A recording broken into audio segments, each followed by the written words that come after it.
Hey Smitty, how are you, mate? All I can hear is this intro going. I'm loving it.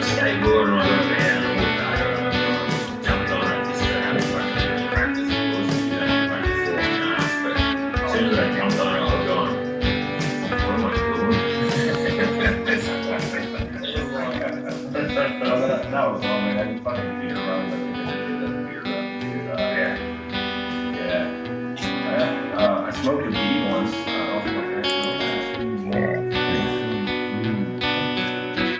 Cheers, fella.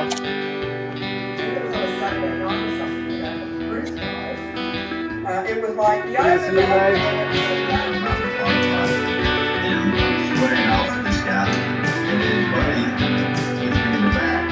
Well, I got college, he stabbed this little Swiss Army knife. You never know Swiss Army knife.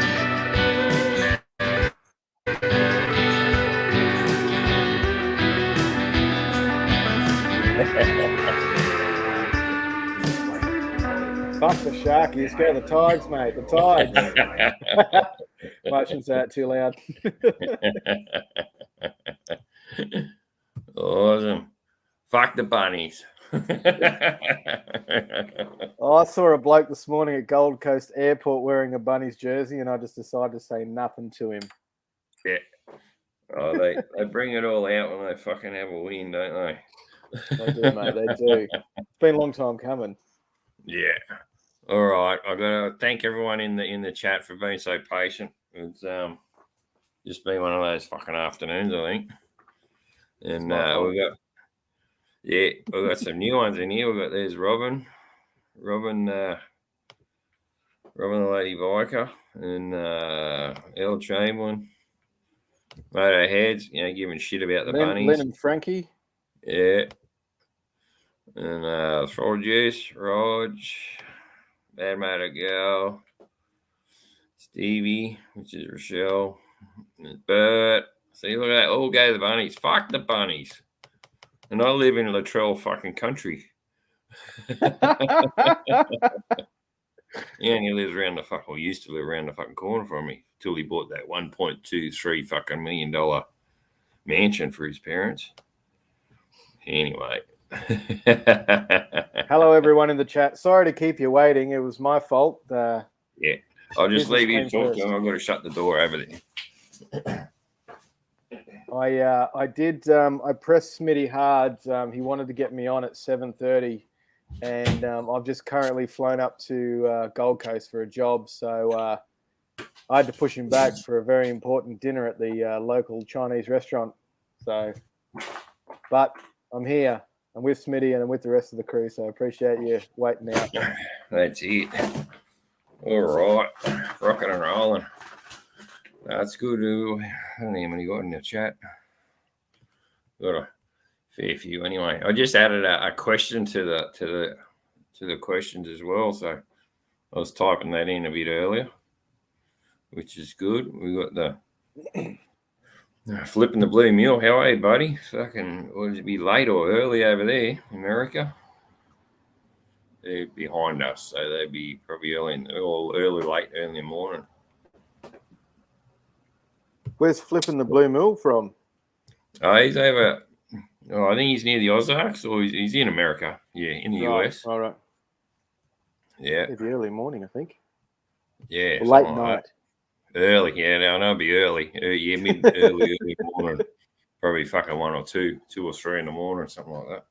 Well, cheers for coming out. I appreciate it. Tampa. Yeah. Florida Tampa, man. Florida. Oh, he's on. That's the fucking. That's the West Coast, isn't it? If we have a swear jar, Rog, what are we sending it to? The swear jar. Tassie trip. Depends on whether 5 a.m. there. Okay, Robin knows she's a US chickie and she's over to Western Australia, living around Perth now. They chose the bad part of the world over there. I was only there last week over in Perth. Yeah. Great sunsets, horrible mornings. Horrible sunrises.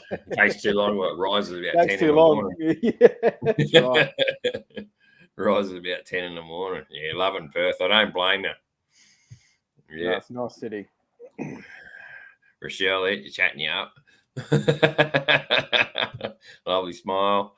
I paid a lot of money for this smile, and it still wasn't right. Exactly. All right. How you been since the fucking meet-up, mate? All good? Well, yeah. What I saw of the meetup? No, I've been really good, mate. I've hunkered down the day after, went straight back home, did a big old ride back home, which was fantastic. Yeah. But hit the ground running, to be honest with you. So I've been absolutely flat out. As you can see, I'm in another hotel room. Yeah. It's just all part of the job. So What meet-up? yeah, what meetup? Exactly. It was a blur. I was there in spirit, mate. Someone was waiting for some, DBA to come and get something out of a tree. Yeah, I do recall a lack of piloting skills when I turned up. Yeah. But the funniest thing was, like, we're waiting for the dude to come, and we're waiting, and everyone's joking around, and poor Roger, I feel for him. He's standing there just hoping and waiting for this bloke to fucking show up. No, Then we look to the right, and this fucking beat up old fucking Hilux comes in, steam coming out from underneath the bonnet, like he's done the thermostat or the fucking radiator hose and the thing. he's pulled up, steam's fucking pissing out of this thing.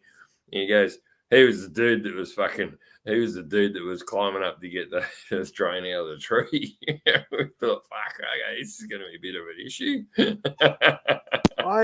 Because we like from Braidwood, when we come across doing the King's Highway on the way over, we were conscious of time, and we started absolutely hauling ass because I was like, we're going to be there.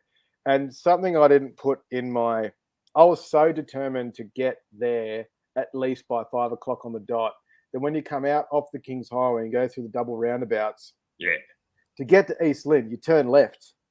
Yep. I didn't do that. You went right. I went right and then started hocking it, like throttle down. And then we got into a part where it was the concrete median strip. And I was like, holy shit, why is it fucking 25 minutes? And then it was taking me 25 minutes to turn around and come back. I hit the anchors, left a big black line up the thing. I said, fuck this. Found a gap, turned around, and then just shot straight back down. So I would have been there earlier, but my bad. Yeah. No, that happens. Hey, Chewy's in the house. Hey, Chewy. You haven't missed much, mate. We were a bit late this morning. Or Savi. Yeah, but it's happening, so it's all good. That's like I was seeing how you put up your plan for the next meetup up at Walker. I've rang the dude, and I got his wife. I'm yet to chat to him, but the weekend's pretty much all clear. I can't give prices on bands or sites or cabins just yet until the start of next year, actually, like 31st of December. But that weekend is pretty much penciled in. There's no one else there, so I'm going to ring up and have another chat to him before we make the tile and we can start advertising for it. But that looks like it's going to be the go, and it's all going to happen. So that's a good one. But I'm looking forward to that. Yeah, your trip, like you said, you're going to go up to New England and all the way up there. Fuck, I might even ride down and meet you at fucking Raymond Terrace or at that side of Raymond Terrace and whatnot. Yeah, fucking ride up the you. I figure if it's going to be such a big meetup of people, the whole ethos behind why we all ride, there's to without going into each individual reason why we all ride individually, there's got to be a riding element to a moto content creators meetup. So that's the way and I'm happy for people not to agree with that. That's fine. Yeah. Each to their own. But for me, it's like I will always go the longest possible way because that's just saddle time and that's just me time. So as a perfect example of the last one, if I get there or not, like that's not the ticket item for me. It's like it's from where I started to where I end up is what's important. Yeah. So if I go the long way possible and I meet you at lunchtime, then fucking bonus. Yeah.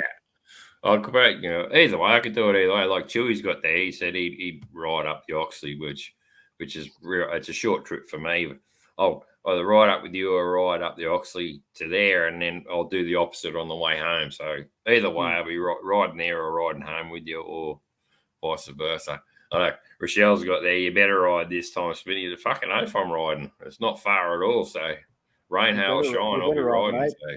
Old Nelly, she had a bit of a cough and a splutter on the last one on the startup. Yeah, it's still got that fuel issue. It's to do with the fuel line. Or some reason the fuel pump, when you got to prime it, and it's sucking air in there somewhere. So it's went to the mechanics because we did our camping trip, come back and it survived that. But the mechanics reckon they fixed it, but they haven't, because just on Sunday we went for a bloody out blackhead, took the dogs to the beach, and then coming home, it started the engine light come on again. I had to get out and prime it and just to get home. So the mechanical deal with that again this week. I'm waiting on parts. I'm waiting on a speedo part and another sensor on the gearbox to get it all going properly and sort it out. But yeah, she's all right. I took the rooftop tent off yesterday because when we went camping, we went up a national park road, or shortcut through the national park. I called it Millat Road because it just fucking had that eerie feeling about it. Yeah. So we called it Millat Road. We were going to Tamworth. We went to Nundle and stayed at the pub there, and all the hotel across the road from the pub there. That's another good spot too. Nundle, there's one of the crew here, and rides a big Indian full of vinyl and cowhide. I don't know if you know her or not, but she reckons Nundle's the best place for a pie. Yeah, that's it. It is not. It's a good pub for beer. I can tell you that. The old dude wanted to talk footy and all that, and it was a good pub actually. Oh, actually, there it is. There, it's that Peel Inn. Oh, the Peel Inn. Yeah, so you do the same thing I do. Every pub I go to, the last the big one is Coranda. There you go, up in Queensland. I've got two stubby tubes on the wall. They're full, and I've got a metal beam across the top in my garage. It's got all coolers and that in it. Some people don't get it, but I like it. Yeah, exactly right. You got to get a cooler from somewhere. And I got fucking four or five in the car, and then two on the bike. One's on my brake pedal. It's always there. And the other one's in your bag. What was it? Harley Throttle Juice. Nundle is not the best pie joint. Well, that's a big call. Nundle is just a pub. I didn't see a pie joint there. We'll have to find out more information. The jury's out. Yeah. Tell you what, Oberon makes a good pie. When you rode through there, we trekked around that way, and with Nelly just a fortnight ago, went to Bathurst, Lithgow and Cowra, and then had to drive home from Cowra on Father's Day to home because Mrs. Smitty caught the flu, and we ended up just coming home on Father's Day. 8-hour drive home. Like, that was fun. That's tough. Yeah. No, the way that I plan. Oh, that's a loose term. I don't plan. Brendan and I tend to just go. We need to start here, and we need to get to here, and then we calculate the fuel stops that he'll need to take between then and then. And that is the only plan that we have, really. So. But coldest spot right ever. I'd believe that, Rog, because fucking in wintertime we went and played baseball at fucking the Queen's birthday weekend, June, July. Long weekend in fucking June, July, and it was freezing, -4 degrees, and it was very fucking cold and white and frosty. Yeah, so it was the morning of the meetup. Yeah.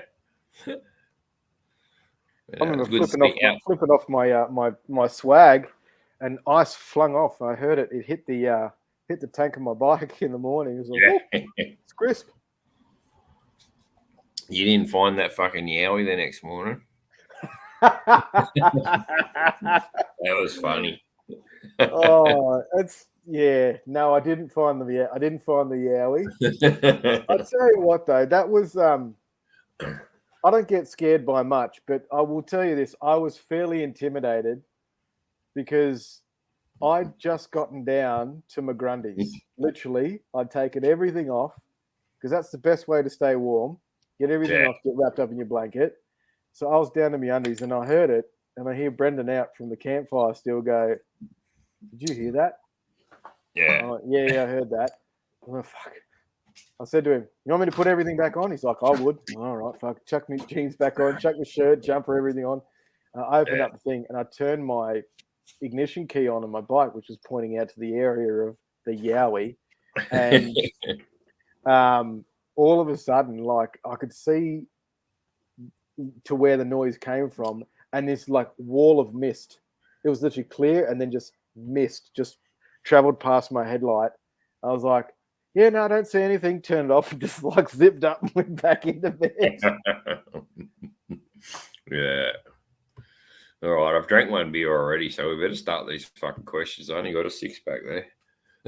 Well, it's all right. I got I've another 2 in the fridge, but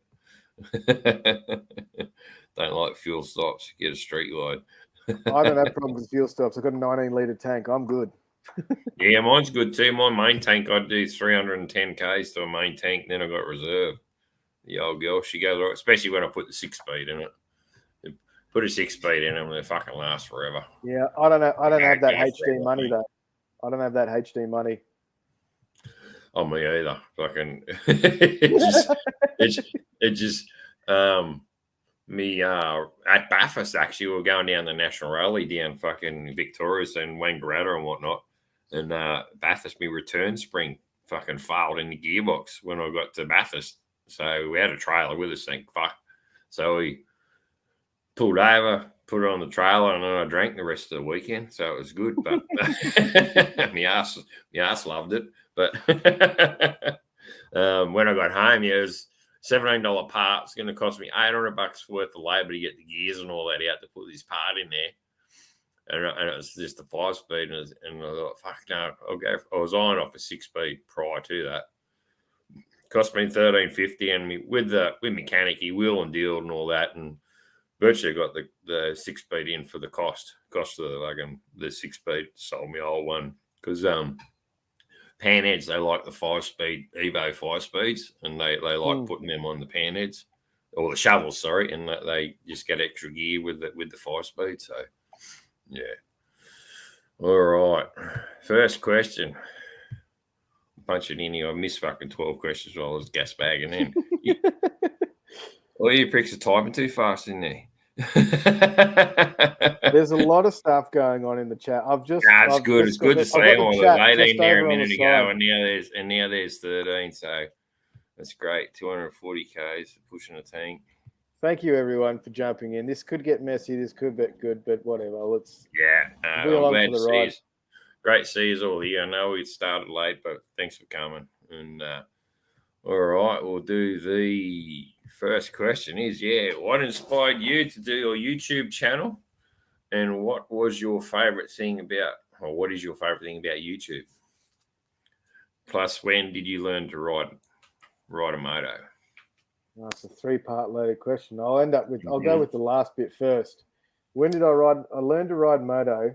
I was back in high school, and one of my best mates in high school, he used to go out to Louis and Oberon, and he used to go off-roading with his old man and his mates.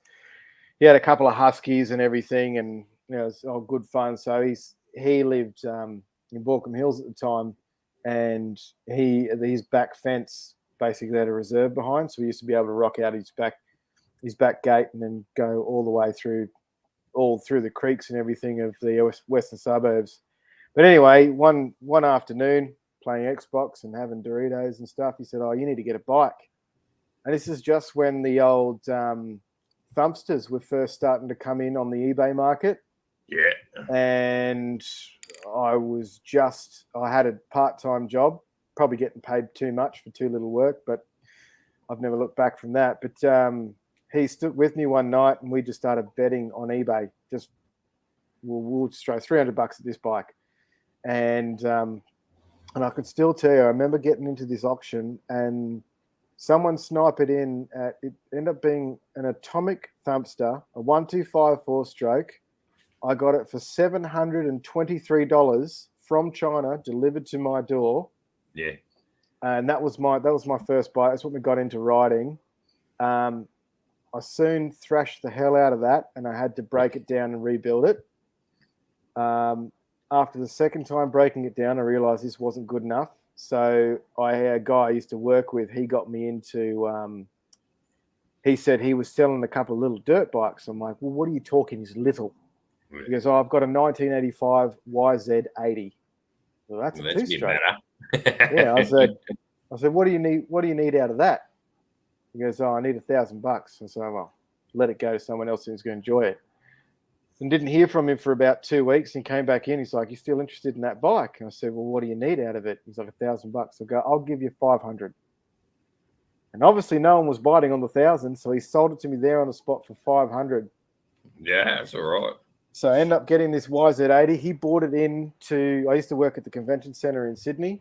He bought it in the back of his Pulsar, Nissan Pulsar, tailgate up. He shoved it backwards into the back and had the rear wheel and the body of it sitting out the back of the thing. Anyway, end up getting that and riding that for about 2 or 3 years off-roading. I ended up killing that, rebuilding it, boring it out to an 85. Got a bit too mental with that and then sold it. And then I didn't ride for a few years until I was working with another AV company, and out of the 15, 16 people that worked there, about 9 of them rode bikes. So I felt I've got to be part of this clique. And this is later on. This is like me, 26, 27. So I was like, I didn't get my license till late, and ended up buying a CBR 250 RR, Japanese import. Yeah. And that is still the best bike that I think I've ever owned.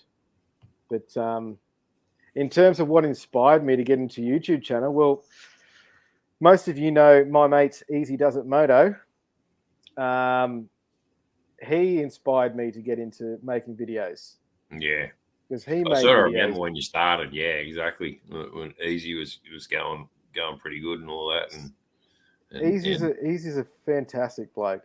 He's a top bloke. He actually helped me too. Like he gave me I was after a mic adapter, and he says, I got one here, and I still owe him a beer. That's why when he rolled up there, I said, yeah, I'll give you a beer. And he goes, no, I'm riding home. So he did want a beer, but yeah, I still owe him I don't forget, I still owe him a schooner for giving me a mic adapter so I can do my videos.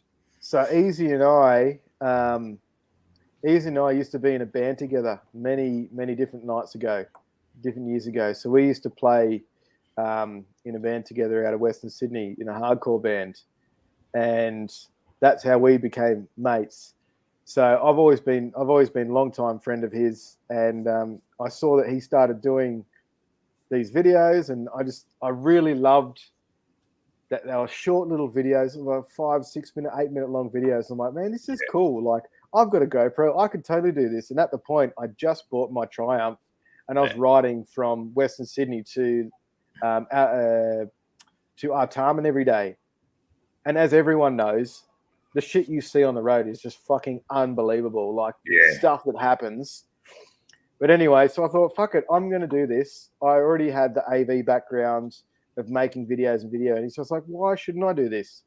And it just became really fun. Like after a week, I'd collate a week's worth of footage and I'd put it into a video. And then just people thought it was heaps funny. They started commenting, started liking. I was like, oh, this is pretty cool. So it kind of drove me to go, well, this is half of it for me. I'll do that because I think it's great. And the other half I started doing it is just for family and friends to be able to go, what does he do with his spare time? So I thought, you know what, I'll make these, and mainly for my 2 sons, that one day, heaven forbid, something goes awry, they can look back on YouTube in the cloud in the archive and go, man, my old man was a bit of fun.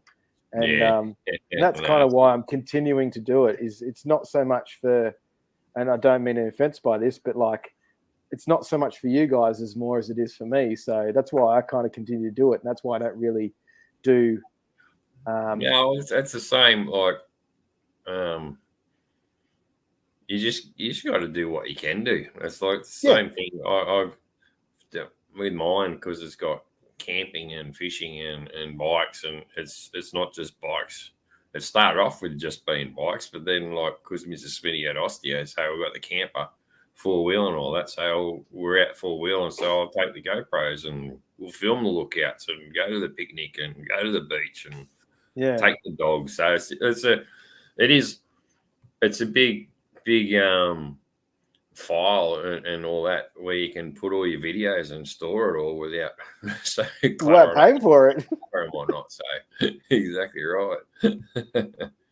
And it's just, and that's sort of how I started too, type of thing, like with Adam Sandoval showing the country and what that was the main sort of that got me going. But it's mainly to look back. I watch my videos all the time as well. Like virtually all you guys being asked, because like we all support each other and everything.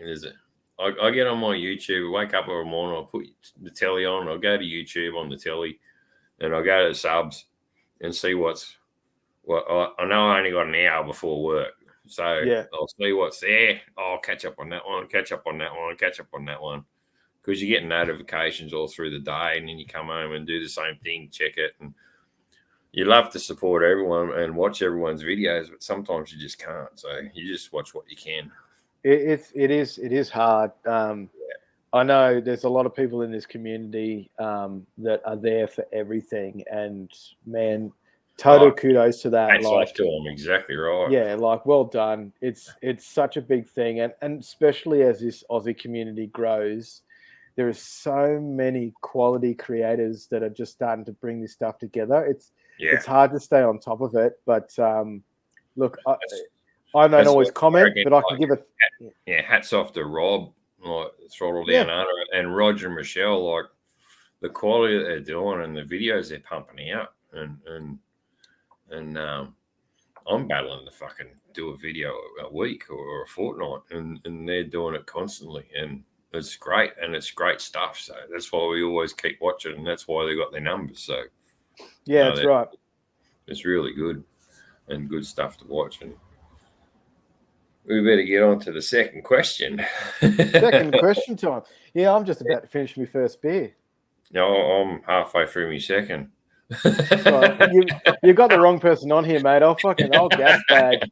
I'm only drinking a 6-pack because I've got to go to work tomorrow for the second day, and it's hurt. Yeah, me too. But my work's just downstairs. Yeah. But still 6 a.m. in the morning. So yeah. Well, the second one's easy. What other hobbies do you have not bike related? Well, here's one of them. I just recently learned. I was last week. I was in Perth, Adelaide, and Melbourne. And I was in Adelaide, the home of the Cooper's Green, the home of Cooper's Brewery. And there was a girl here at the Virgin Lounge, and I said, I'll just have a Cooper's thing. And she rolled it, and every time I rolled it and bring it upright and open it, it froths out the top. And she just taught me this. She goes, well, all you got to do is just open it and just put on a 45. Yeah. And it doesn't spew out. And I'm like, mind blown. Anyway, what other hobbies do I have? Well, I'm a musician, not at Big Steph's level or Chewy or anything by that meter, but I absolutely love playing music. Most nights you'll find me out in the back trying to lay down drum tracks or guitar tracks, bass tracks, just putting heaps of stuff together. That's what I love doing. Yeah. Other than that, if I'm not tinkering around the shed, like trying to see what bits of metal stick together or whatever. But thanks, Chewy. Appreciate that, man. I've always been, that's the self-conscious. I've never been a singer. I've been a rhythm guitarist that sings sometimes. But I appreciate that. But other than that, I guess all my hobbies were always music. If that be playing, listening, teaching. And I'm not a conventional person to like teach. I can't read music. The way I learned how to play guitar was literally playing Rage Against the Machine records on my CD player in my bedroom, which was at face height, and then learning how to play it. Literally go, okay, that's it. That's how I learned. Yeah. Everything I've ever learned is by listening to it over and over and over, and that repetition, and then learning it that way. That's my main hobbies. Yeah, no, that's the go. And I love music too. I fucking listen to everything. So my boys are brainwashed when they were young enough to fucking travel. Put them in the baby seat. They were just fucking Oz rock, fucking heavy metal, everything. That's it. Well, I think my old man probably hates me for the fact that I was lucky enough to be able to go on holidays every year with my old man down to the snowfields. And my old man, he's a businessman through and through. So most of the year we never saw him because he'd leave before we'd all wake up, and then he'd get home after we'd gone to sleep. But it's only taken me 35 years to realize that he did that so we could do all these other things. And that's kind of like that balance that I try and find with my family as well. But he probably hated me because we used to go down to Jindabyne. We go skiing every year. And I just used to pound him on playing Smoke on the Water by Deep Purple. And still to this day, Deep Purple, I will say, is my all-time favorite band. Yeah. But because of him, I'm listening to Deep Purple, Sabbath, Nazareth, and then stepping down to something not as bad, like your Credences and all those other bands. And that's like what influences me to play and do the things that I do. It's funny how they say like Deep Purple and all they know is Smoke on the Water. Like I love Tokyo Woman. Like my brother had that album, and like that Tokyo Woman album, just I flogged it all the time. Well, that's the thing. So I love. So my old man lived in Switzerland for a little bit when I was in my teens, and he lived on Lake Geneva. And as you know, with Smoke on the Water, they talk about the jazz festival that was there, and he like kind of lived it through me. But like from that kind of thing, it's a great song. It's a good song. I'm not hating on it. But like you're a Tokyo Woman man. I love Highway Star. Like I learned that thing start to finish, and a Richie Blackmore's solo and everything. Like I play it all the time. Blue Oyster Cult, little too much cowbell for my liking. Thanks, Roger, but it's okay. Nazareth, mate. Hair of the Dog. That's where your cowbell is. Yeah, I love the cowbell. Speed King, yes, Chewy. That's right. Speed King is such a good song. Taste. Oh yeah. Oh, there's old matey. Good to see you in. They were at the meetup. The fucking Harley couple. Oh, the Harley couple. Yeah. I didn't get to meet you. I'm sorry, guys. Yeah. There was some technical issues. I briefly, I went one stage there. I went fucking rogue and started handing out all my stickers, and I even left a few around the cafe. So I don't know if they. I've got one of your stickers on my stickers is on my bike now, mate. Yeah. I didn't put the big one on. You'll have to excuse me. I'll put the little one on. It's on my little. No, it's all right. Your fucking shiny one I stuck on the fridge. So I said, that's going to the pool room. So that was, mate, I only got 10 of those stickers. So that's a limited run. Awesome. Well, the third question is a drone one. This is drone. What's your worst drone experience, Roger? And favorite band you've seen live? I feel this one's slightly targeted. We all lived through the worst drone experience with Roger down there. Oh, you missed it. You come on the tail end of it. Look, from what I've picked up from what happened, Roger said he was trying to get some awesome footage, and just stepped it. Shit happens, and there was a great outcome. You got your drone back, which was fantastic. Sure. Yeah, it would have just fucked the whole weekend if we didn't get it back.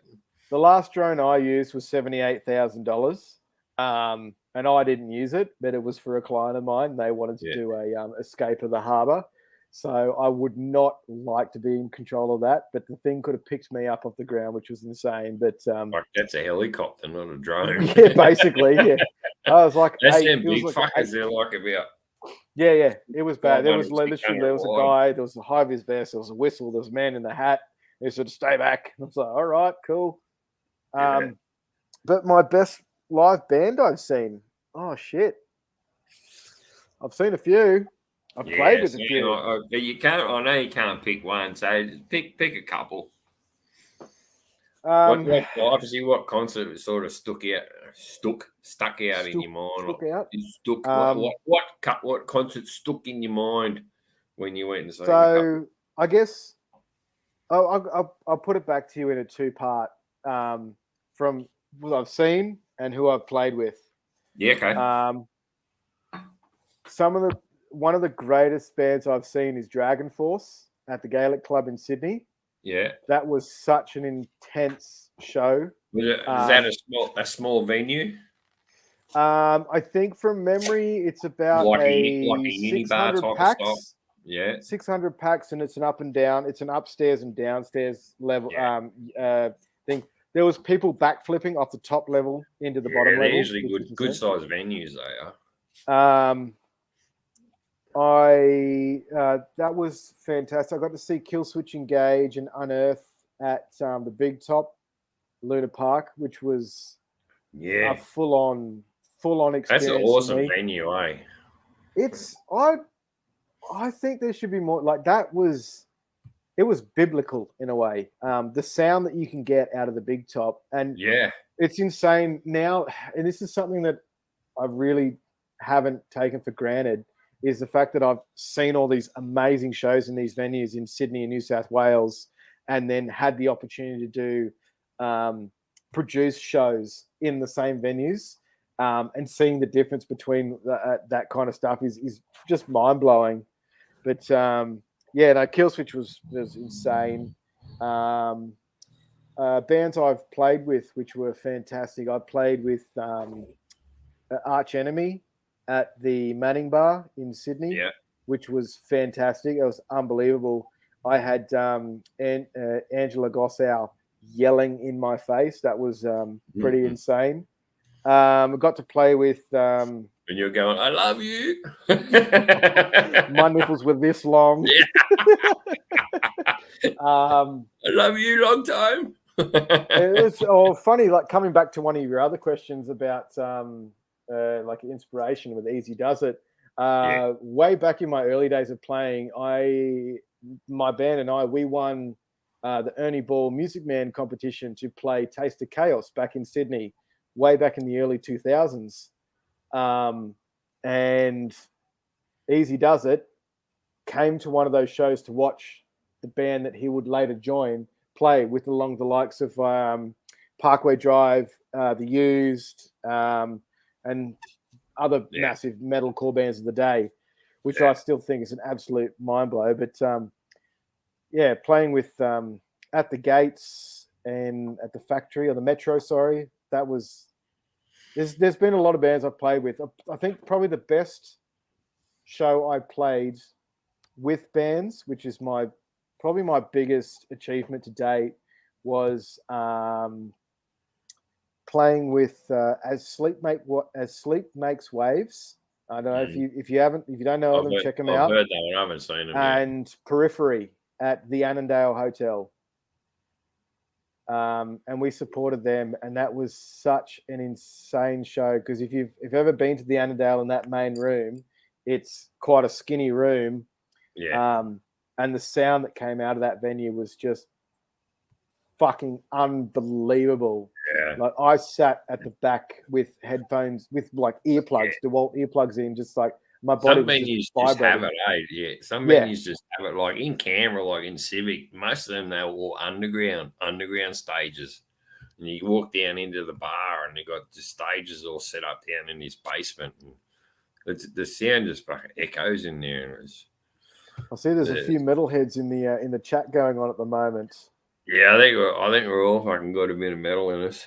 Well, this is the thing. Well, to all the people in the chat, like I played in a I like to think a prominent metal band for about 10 years. So we got to see and meet like a lot of people. I don't know if anyone knows the band For the Fallen Dreams, but we bought them out to Australia for their first ever Australian tour, and we did a 6-date show in 6 states with them, and that was, I think it was back about 2008, and that was intense. But like, it's crazy because that was a different part of my life, and I look back on that fondly, and I've learned a lot from that part of my life. But like, I still, when people go, oh, you know, you played with this person, I was like, yeah, so like, it was just, that was the thing at the time. But now looking back, and I'm like, holy shit, no, I've played with these bands. Like, I've sat down and had dinner and drinks with these bands. Yeah. Which is kind of cool. So anyway. Yeah. No, it's a go. They're all chatting about all these bands and all that, all the concerts. Looks like I'll have to get Frankie out. Frankie, I'm going to be targeting you soon, mate. Get up on the fucking. That's one of the things. That's one of the things, Frankie. I've wanted to do is I wanted to go to a European festival, like a summer solstice metal festival. I've watched so many documentaries on it. Been to everything over there. Him and Lynn for sure. That's why I've had some good conversations with Rog, like through chats about bands that he's had the honor of photographing, and it's like some of the names that he's been able to photo. I'm like, oh my god, how did you get to do that? That's so much, like, so great. Yeah. But anyway, exactly right. Chat's going off. Good. Yeah, it is good. Next, mate, is this is a good one. It's been bumped up to number 4. Tell us something mischievous about yourself your oldies don't know about. There's a lot. Something you fucking did and you kept it away from your oldies and you still have. Without getting well, the oldies don't watch my channel, so yeah, mine don't know. They're fucking 87. They can't even hear the telly when you turn it up. So the first thing that comes to mind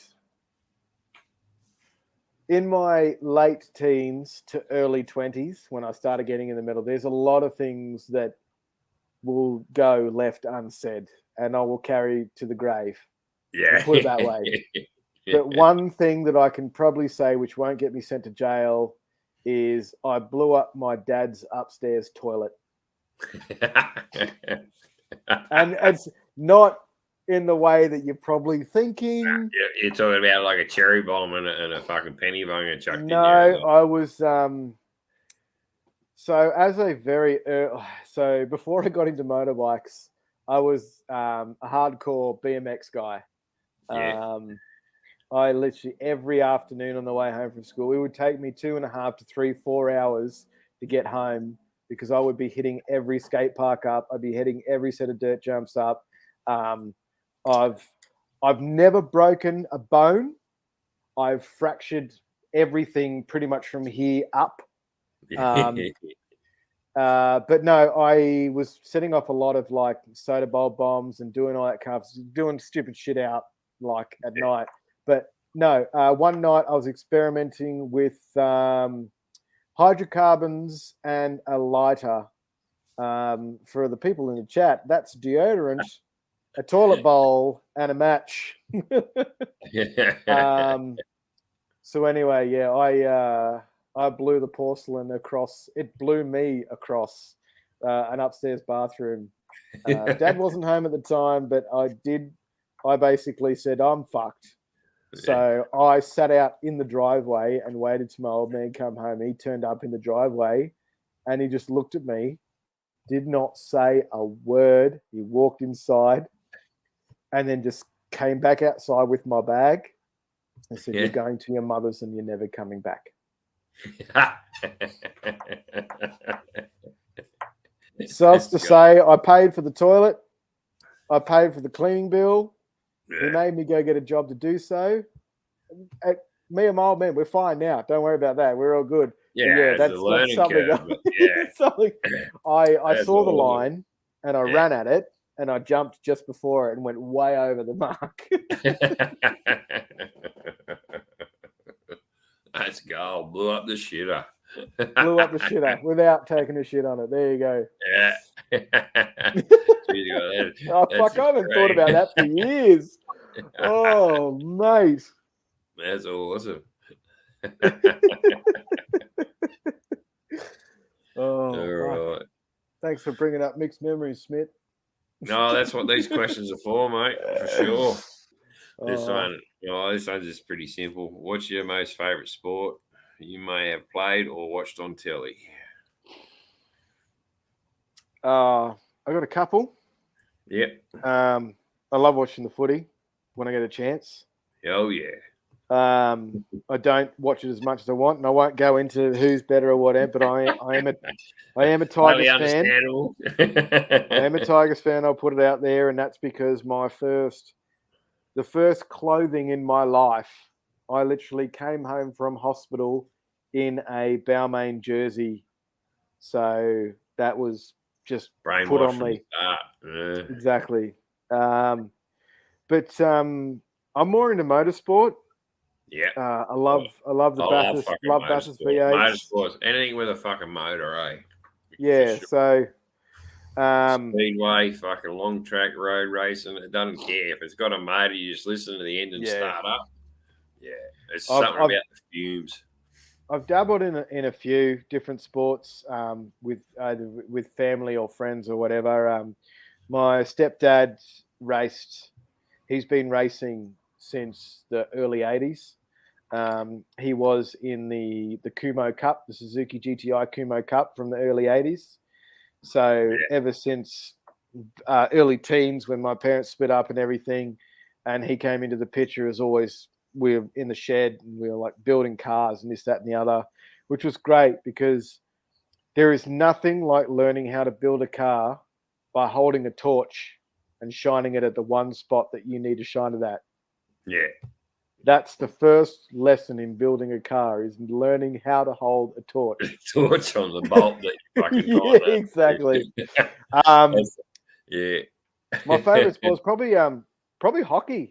I really love the NHL. Hockey's awesome, eh? I played it for 4 years. It's fucking you think, well, I think hockey's a fucking poofters game. You go out and play the fucking thing. You got that cricket ball that's getting whacked around and the fucking swinging the sticks, like, she's pretty fucking violent.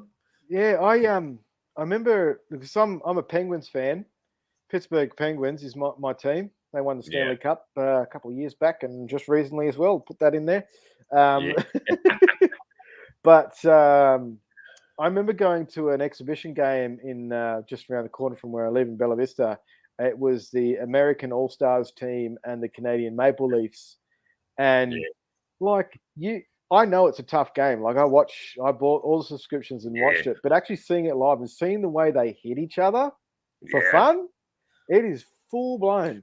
I've been actually thinking about going down to Newcastle because they got the ice skate down there in Newcastle and go and watch a game down there. I haven't actually seen an ice hockey game live yet, so that's probably mate, do it 100%. Do it. It's like it's another level. Yeah, it is because it's obviously because of Canada and the Maple Leafs are always in there and whatnot. I just always sort of whenever they're playing, you just watch because they're really the best, pretty much. They used to be like the New York Yankees of baseball with hockey type of thing. Fuck you, Rog.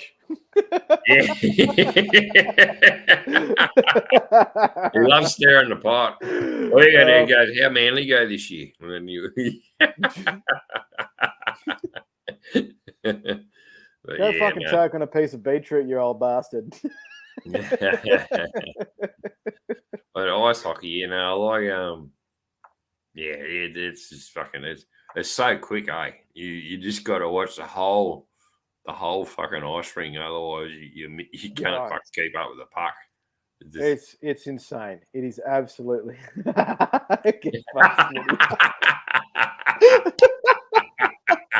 I knew I'd get a bite. Oh, good fun, good fun.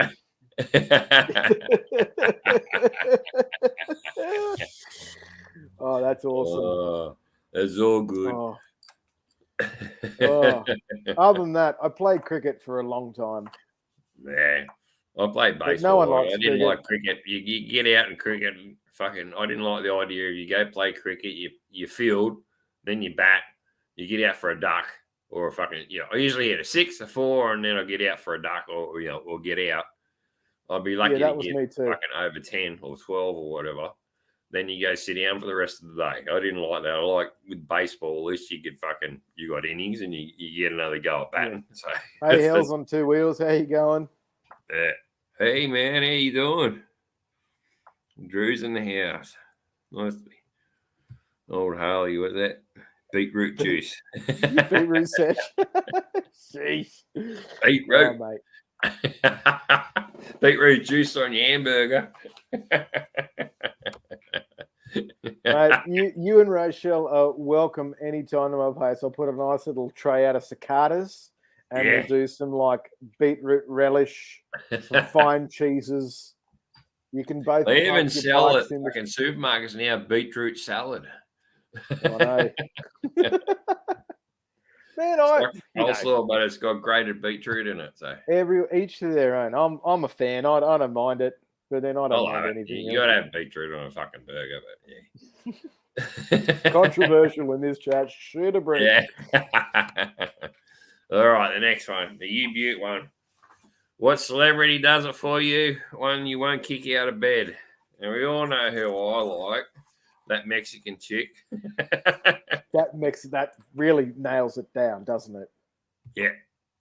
And Sandra, and fucking Catherine Zeta. I guess anyone with fucking dark hair. Just that sort of. I guess I'll go for the dark haired chick. Oh, just circling back to Rochelle. I will take everything out of my shed. So Lemmy and I don't know the name of Rochelle's bike, but Stevie, Lemmy and Stevie can park premium. I'll roll mine out into the elements for you guys because fuck yeah, we'll hook Stevie up to the fucking battery pack and just play that stereo fucking all night. Yeah, that's it. Put the charger on the fucking bike and just play that fucking stereo. Stevie and Lemmy, I'll throw my Mexican blanket over the top of both of you, freshly washed, so it's nice and warm and furry for you guys to be. No, the celebrity that does it for me. Oof. That's a good question. Yeah. I've probably got 5 if you want. No, I think there's one. There's got to be one. Yeah. And it's not going to be. I don't think it's like people probably go, "Oh, he's a Scarlett Johansson kind of guy, or he's or whatever." You know what I'd say? I'm going to go with Justin Timberlake's wife, Jessica Biel. Yeah. Jessica Biel. Don't seem so surprised, Smitty. No. What? I'm just trying to work out who she is. Oh, mate. Ever since I first saw her in Seventh Heaven, she had my heart. Yeah. That movie. Oh, there'd be a few, but I've always had a soft spot for Jessica Biel. Yeah. And maybe what was there? Buffy? Sarah Michelle Gellar? Buffy? Oh yeah. Justin Timberlake. Sorry, Roger. It's like Roger's just become the moderator for this chat, which I'm totally happy for. He's pretty much. He's a man of knowledge. He's a man of Roger's knowledge. the bouncer. Sarah Michelle Gellar. I definitely think I would. That's like that fucking Jennifer Love Hewitt. She always had the girls out. Actually, now that you're saying you can't hardly wait. That fucking movie. She's got the boobs out all the time. Does anyone know? Well, not out, but they're in a white singlet. Yeah. One more I would add to make the menage a trois. Yeah. Would be Michelle Trachtenberg. Yeah. So people are probably going to have to Google who she is, but Michelle Trachtenberg. Oof. Sorry. Again, it's a dark hair girl. This is the most attention this question's got. Actually, we're firing off like 3 or 4 names. Mate, oh my god, fuck! Plenty, yeah. This is the thing I tell people. I think I tell people is like, I'm happy to have the conversation. You're going to be You're going to be the person to tell me to shut the fuck up and fuck off. No, you know that ain't going to happen because I got verbal diarrhea. We'll keep talking. Me and Chewy went for about 2 hours. I think my spike was the longest one we've had. He was 2 hours fucking 15. Yeah, right. I tell you what, though, my big claim to fame is I was doing a job I think it was about 2017, 2018, and it was for Qatar Airways in Sydney. And Qatar Airways, any airline company has money, absolute money. So we did this launch for their new. It was when the A380s were coming out, and they were like starting to do all their promotional gear on it. Anyway, they did this job. They spared no expense. A massive stage, huge LED walls, lighting. The main act, and I produced this. This was a show that I got lucky enough to produce. The main act was Kylie Minogue, so I got to deal with Kylie Minogue's management and everything. And when it came to doing her performance, I put my hand up and I said, "I'll happily mic her up." Now, for anyone that is where do you want to put the mic? exactly my point, mate. Exactly why I put my hand up. I'm punching them babies. So if anyone saw the I'm Spinning Around film clip, you know that she's renowned for not wearing so much. In this particular event, she did a few songs, but she was wearing huge feathers and a little leotard thing. So to put a long story short, I learned how to make a garter belt out of gaffer tape very high up on the thigh so it wasn't seen by the cameras in the front, and it was just just here. Right there. Smell of vision. Yes. You could feel the heat if you would. The heat of success. Sounds like seafood. So we may as well throw Kylie Minogue onto that list too. Yeah, she's a bit alright. I like the sister actually. Her sister was fucking pretty. Danny. Yeah, Danny was alright. And then she dated all them fucking model fucklets and whatnot. I know. I hate being a model. Yeah, when they date me all the time. I'm glad I'm not a model. I couldn't take the fucking. Glad I'm not a celebrity. That'll never happen. Oh, you're a celebrity in my books, mate. All right, next one. Getting to the nitty gritty. Poison. What's your poison? Beer, spirits, cider, and favorite hangover brekkie. What's your favorite hangover brekkie? I'm mainly a beer man. If you're going to put it down to specifics, Cooper's Green is what I drink. Cooper. Pale ale. Pale ale. Cooper's Green, pale ale. I don't mind a lot of other pale ales, but if my local doesn't have Cooper's, so I do Rash's on tap. Oh, yeah. Delicious. That's literally it. So I'm a pretty simple man to please. If you get me a Cooper's Green or a Rash's, then I'm yours. Mate, I just went, pulled into my old local, and there's a fucking bloke in there. I've been in there for about 10 years because the patron's leaving in 2 weeks, 14 days. The bloke that runs the joint. He's a fuckwit. You get with me, like, if you rub me the wrong way, I'll give you 3 strikes. You give me 3 strikes and it goes 3, that's it. I won't talk to you, type of thing, you know. And this bloke did it. That's fair. In the 20 years I've been up here, and like one fellow, you go to rat, he's going, "Fuck off! What, you died? Where you been? I haven't seen you for years." And like it was about 10 years, or 1 10. It'd be probably fucking 6 or 5 for sure. Because this bloke fucking just rugged me the wrong way. I give him fucking 3 chances. The third chance, he just finished my last beer, put it on the bench, and fucking walked out. That was it. And hadn't been back. Yeah, right. Now I know they're going, and they got Rash's on tap. I'm drinking back there. Bloody oath, mate. I caught in there the Savo, and there's an old plumber fellow. He's Greg Hogues. He's a top bloke. Used to get pissed down. He's old. Love Greg. Hogues and Sons is a plumbing company. His old man used to drink down there before he passed. All the brothers and all that used to drink there, and it was a big clan there, and it was a big deal back in the day.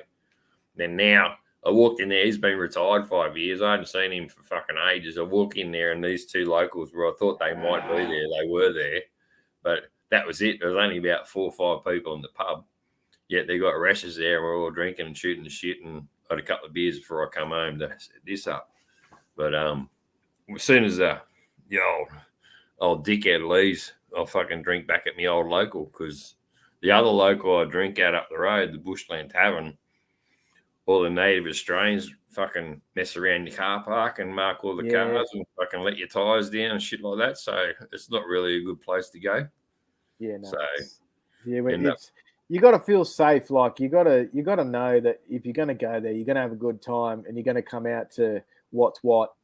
you want to come at the out end in your car not being fucking molested or touched or anything like that. So I did a job where I had to drive a truck across from Cairns to Uluru for a conference, and one of the stops was Tennant Creek, and I'd booked accommodation. I'm in a 22-ton truck by myself, and there is $250,000 worth of equipment in the back of that truck, and the accommodation that I'd booked, I'd driven into the car park.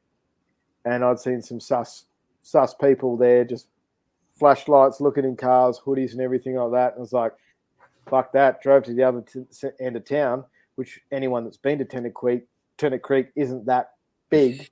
exactly. And you're in a That's what giant Paul white, Hogs is, isn't he? Mick Dundee. it's a fucking giant white truck in the middle of a red desert. And stayed in a fucking other hotel. It's just like a white dodgy as. pimple on a fucking red sunburnt face. That's exactly right. Yeah, anyone that wants to go to Tennant Creek, I'll Hey give man, you the hot he's tip. in the house. Oh, my man, my brother, He found it. Brendan. He found it. Good Hey. on him. Fuck yeah.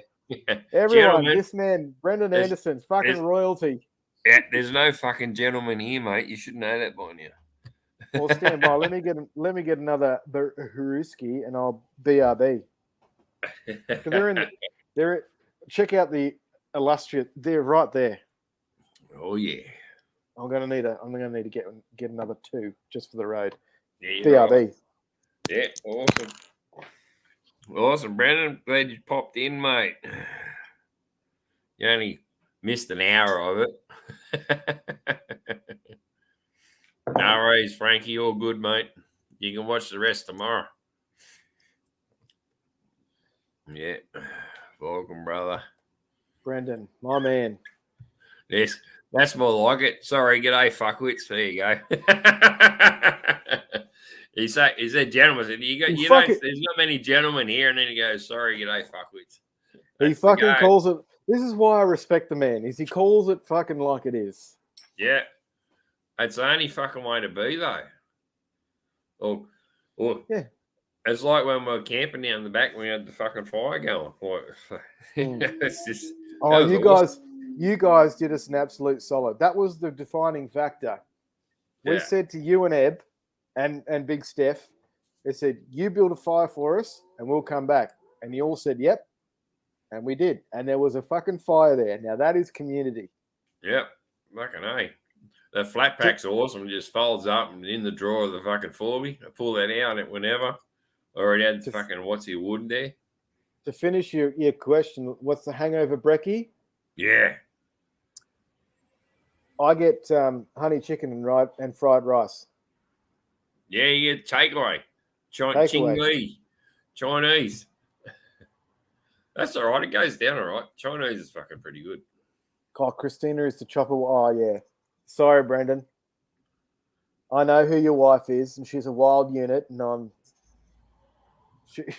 one day, mate, one day. It won't mean much to a lot of people in this chat, but there is a girl on Instagram that he's absolutely infatuated with, and she is a wild, spicy unit. She lives and breathes choppers. Yeah. Just how much fuel? Yeah. A lot. Yeah, see, we can agree to disagree. Fucking Roger, we beetroot for me, great. Beetroot for you, no. Honey chicken brings brothers together, mate. Chicken. Just honey chicken, a little bit of sesame seed. Brandon reckon he made contact to that chick. He did. He's on the up and up. On the up and up. Got her on the fucking on the speed dial. It's a slow game. It's a slow game for that one. Awesome. See you later, biker. Have a good one. I love that Bert's still here. This is my new question. Well, yeah, all right. Spirit. This is my new question. fuck, hang on. Where's the start of it? Oh, no. What's your best party or celebration that you have been Yeah, to it or says thrown? new question. He goes, what was your best party or celebration that you've been to or have thrown?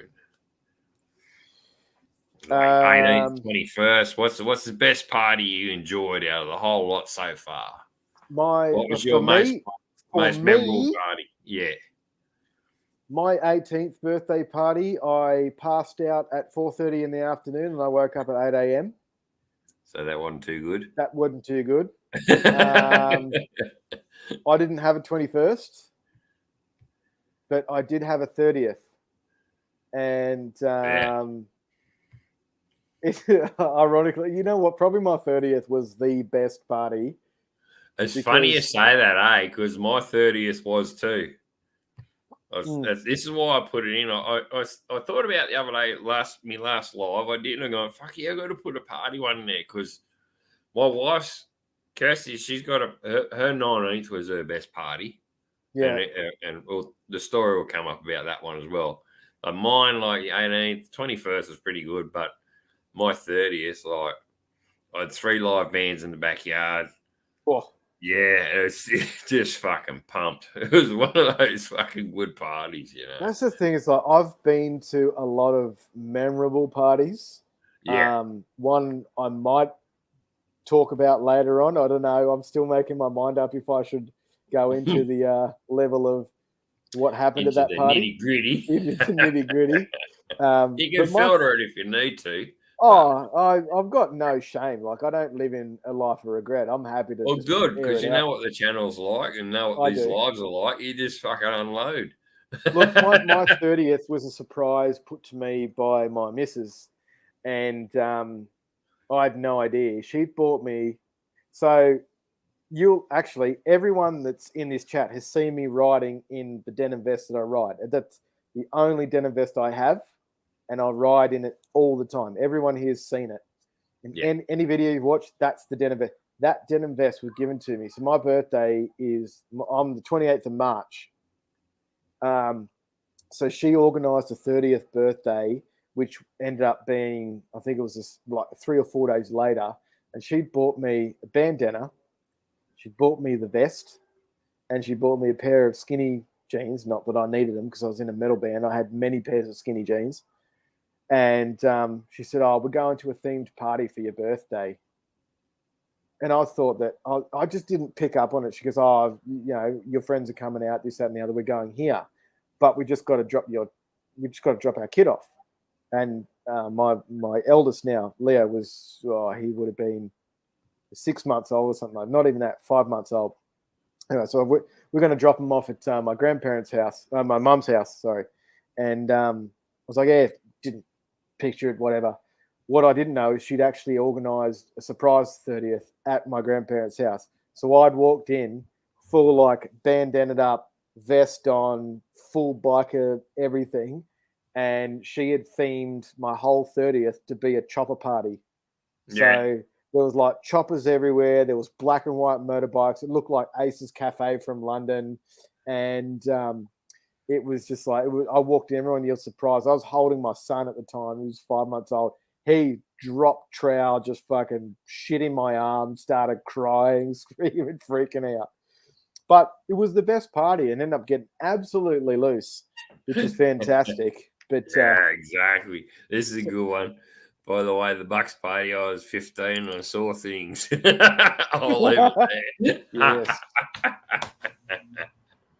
Oh, Bucks party, fuck yeah! I've been to a few Bucks parties too. Yeah, I've been to a few. I was just talking about one tonight where I thought that'd be a good question because like celebrations, you couldn't just limit it to birthday parties. That's why I said you got to have celebrations in there to make it a wide like hens and night Bucks party. Oh, the only other thing barbecues. Even if you go to a barbecue and it got too loose and you just got fucking stories about it, it can. The only other one that I was going to circle back around to, and I won't go into full definition, but I did a show, and it was an album launch, and we ended up back at this girl's place. She wanted to host it, and she brought the whole we played down Lake Illawarra, and I don't want to give much more information because it could take her anyway. We're down in Wollongong Way. We had a party at her place, and it was fucking fantastic. And all I remember was having Black Sambuca shots, making out with someone, getting into Male a or fist fight female? with someone. I couldn't tell you. Can't Don't give a remember. shit. And then taking a shit in the bathtub. And the next morning, she come down because we crashed in the park across the road in the van, and she come down. She was mortified, and she says, "It was a great party, but someone took a shit in my bath." And I just remember hearing that and saying, "I can't believe that someone did that," and I've never owned up to it. So it was me. I'm not apologizing, but it was hilarious for me. Night, Rochelle. Rochelle's tapping out. She got an early start. Thanks for coming. So do I, Rochelle. Yeah. No, thank you for coming along. But Brendan was talking about battery testing before. Was that that come up in the chat? Oh, fuck. I think it was way back. Talk to Ebony about getting the battery tested. Yeah. But yeah, no, that's a good one. Fucking yeah. When you threw Chewy sort of threw Bucks parties in the mix of the fuck yeah, I've been to a few of them too, like adding my own, I was like they're pretty loose and hence we went to one Bucks party in Canberra. In Canberra they got a double-decker bus called the Moonlight Bus. Mm-hmm. And me mate, it was a bloke I knew. He wasn't really me mate, it was just a bloke we knew at the time. But mate at the time, and his Bucks party, his second marriage. And got on this double-decker bus, Moonlight Bus, picked up as one of the pubs in Canberra. And when we got on it, there was 3 hens parties. So there's 3 hens parties and 1 Bucks party. So you can just imagine what it was like. And I went to nightclubs, went to the with Smitty coming around, fucking wet cracking a whip. Civic Club, went to this, and we all got off in Civic, like we're the main part of Canberra, like the centre of town, and just fucking kicked on till morning. It was very vague. I can't fucking remember too much of it, but it was pretty fucking wild. Like it was, that's like I said before. Like every bar we went to in Canberra is all underground. Like, and there's so many underground bars in Canberra and Civic. Just, it blows your mind, eh? Well, this one for Balti, who's still in the chat. I played with a metal band in one of the underground bars. You may have heard of Whitechapel. They're a death metal band, death metal outfit. Played with them in one of the underground bars in Canberra. Our manager at the time was from Canberra, so he hooked us up with all the good bands. In Canberra, it was like when I was talking to Anxiety Wizard Spencer before, like metal for the brain. That's all these, like you and Rog and the bands that you all listen to constantly. I listen to it on and off. I'm not obviously not, listen to it all the time. But these that metal for the brain, that's where all those guys come in and they put their theatrical, all their shows and all that on, and it's all fucking hardcore heavy metal. It's really, and it's every year. It was every Christmas and Civic and in Canberra. The 8 years I was there before we moved up here, and it was pretty wild because I was, like, long story short, I was playing baseball with these 2 young fellas, and they were in a band themselves called Spoil. Heathen Spoil, but they shortened it to Spoil, and the PCYCs because obviously they were way younger than I was, but because we played in the baseball team.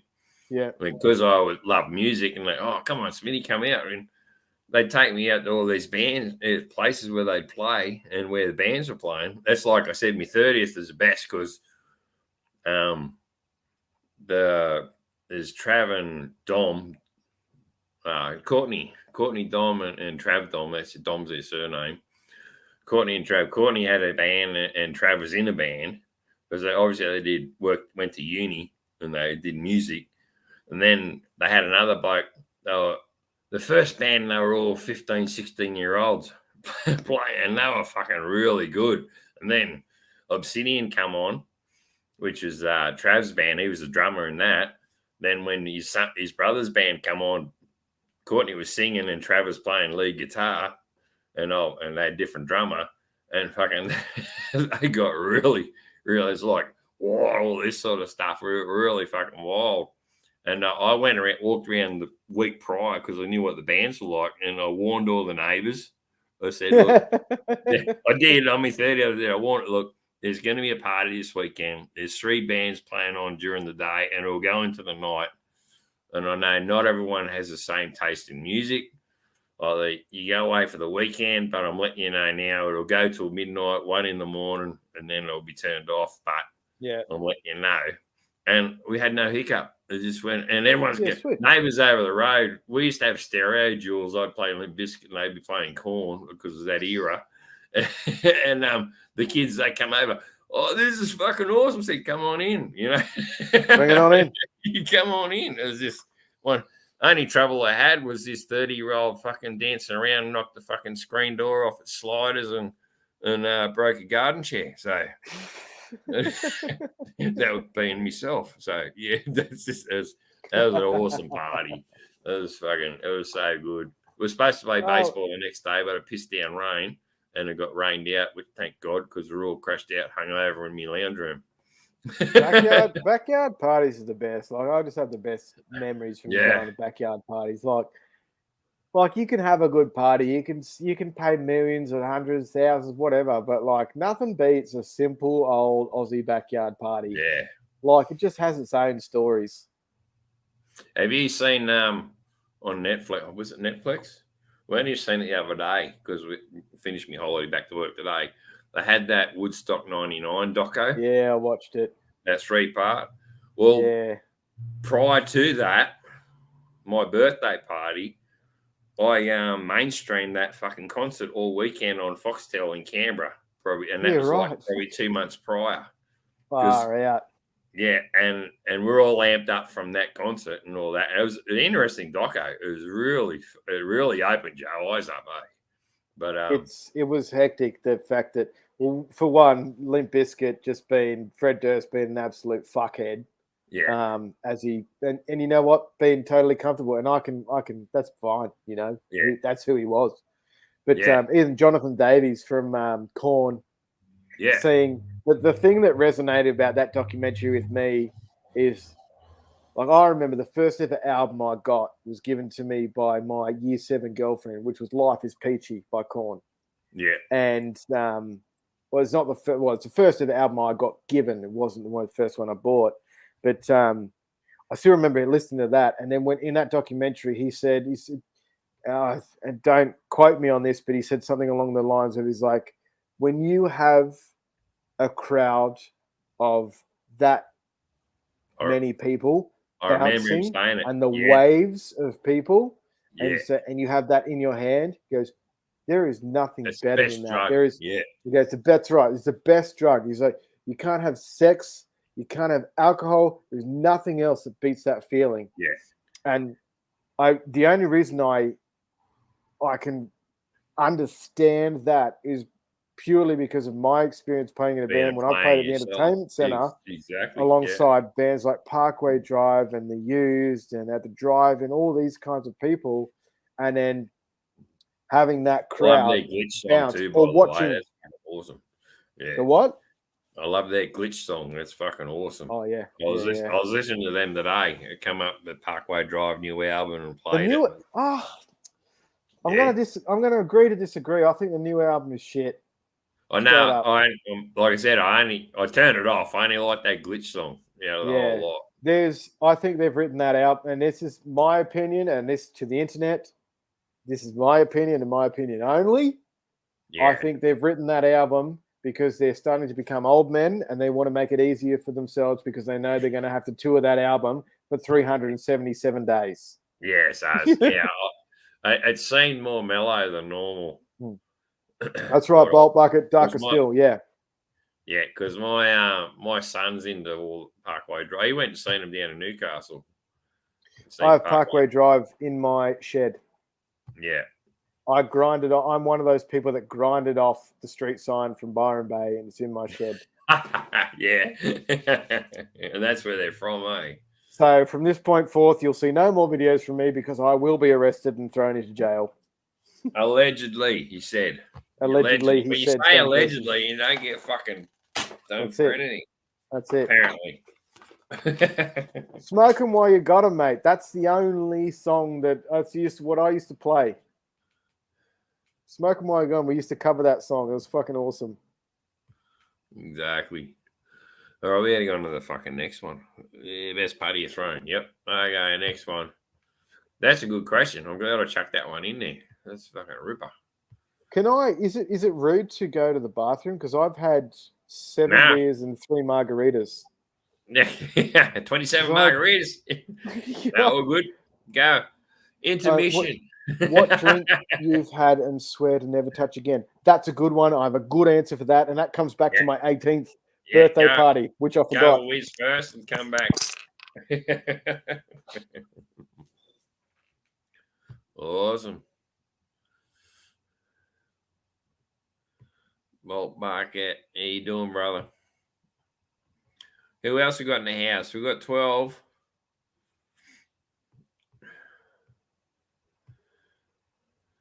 Watching. Bolt Bucket chatting. Bundy rum. Nah, don't like Bundy rum.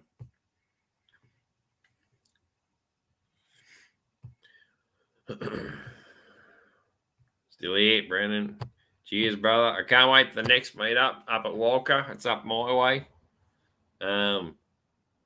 Ben showed a fucking ride. He was going to go up the New England all the way up to Walker. And I thought I'd fucking ride down to fucking Newcastle Meaches and ride up with you, providing we get there on time, of course. That'd be cool. Flipping the mule. Captain Morgan's heaps better than fucking Bundy. It's only the Queenslanders that love fucking Bundaberg rum because of the sugarcane and shit. The Queenslanders drink it like the bucket load because it's a fucking product from Queensland. Bundy, Frigate, Kraken, Captain Morgan's all fucking better than Bundy. Bundy's rough, man. It is.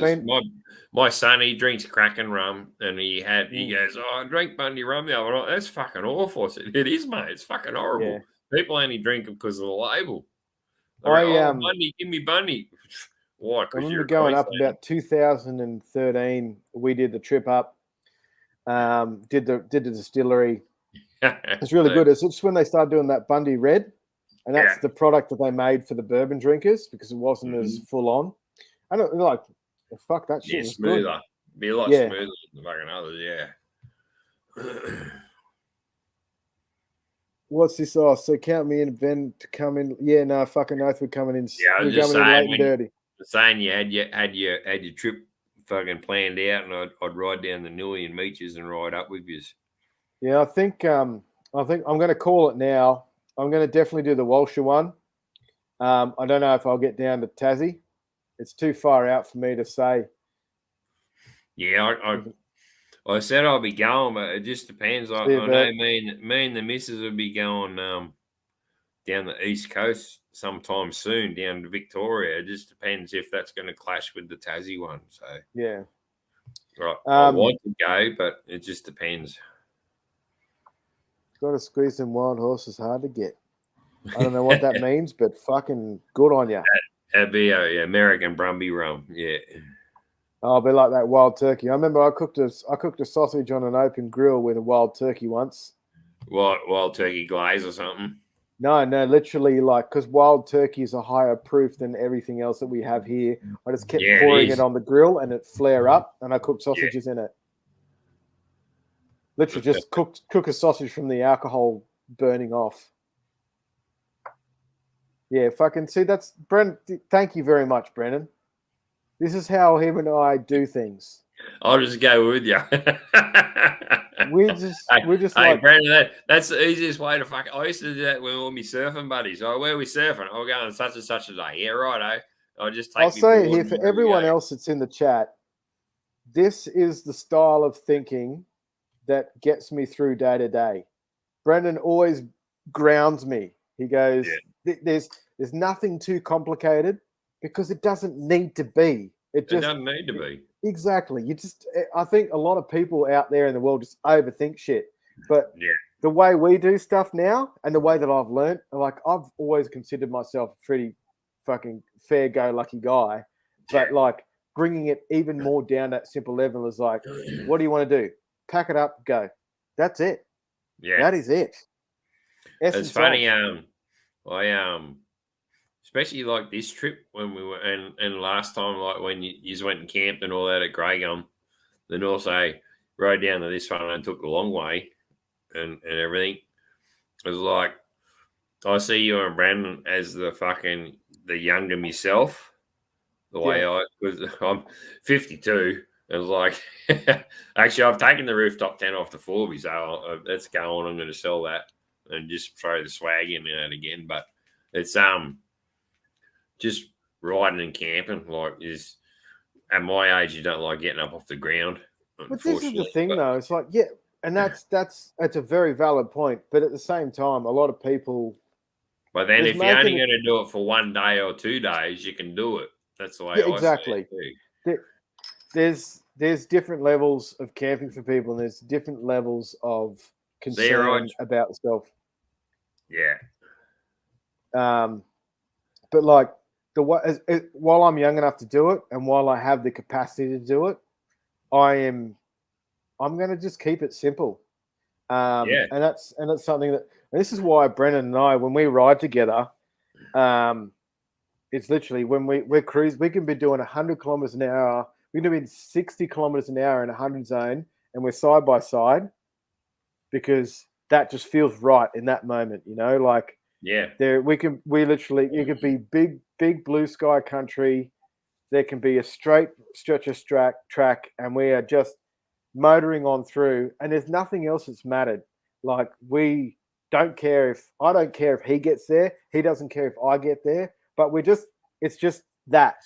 And that's the kind of essence of why when him and I go on a ride, and it means a lot to me anyway, that it's not so much about getting to the destination. There's no stress about getting there. That's why I didn't really mind. Like halfway through that day of that trip when we were trying to get to the Motovloggers meet, I just said, fuck it, you know, like we're going to get somewhere when we get there, whatever fucking time it is. It's going to be what it's going to be. Like there's nothing we can do in this moment to make anything change. We just have to get on the fucking saddle and just keep going. And like when you get to that point, it kind of just shows you completely of, well, this is what motorcycling is, good or bad. You just fucking throw your leg over, you go as far as you can, you stop, you reevaluate, throw your leg over, and keep going. Like it doesn't get much more simple than that. Exactly right. Days can be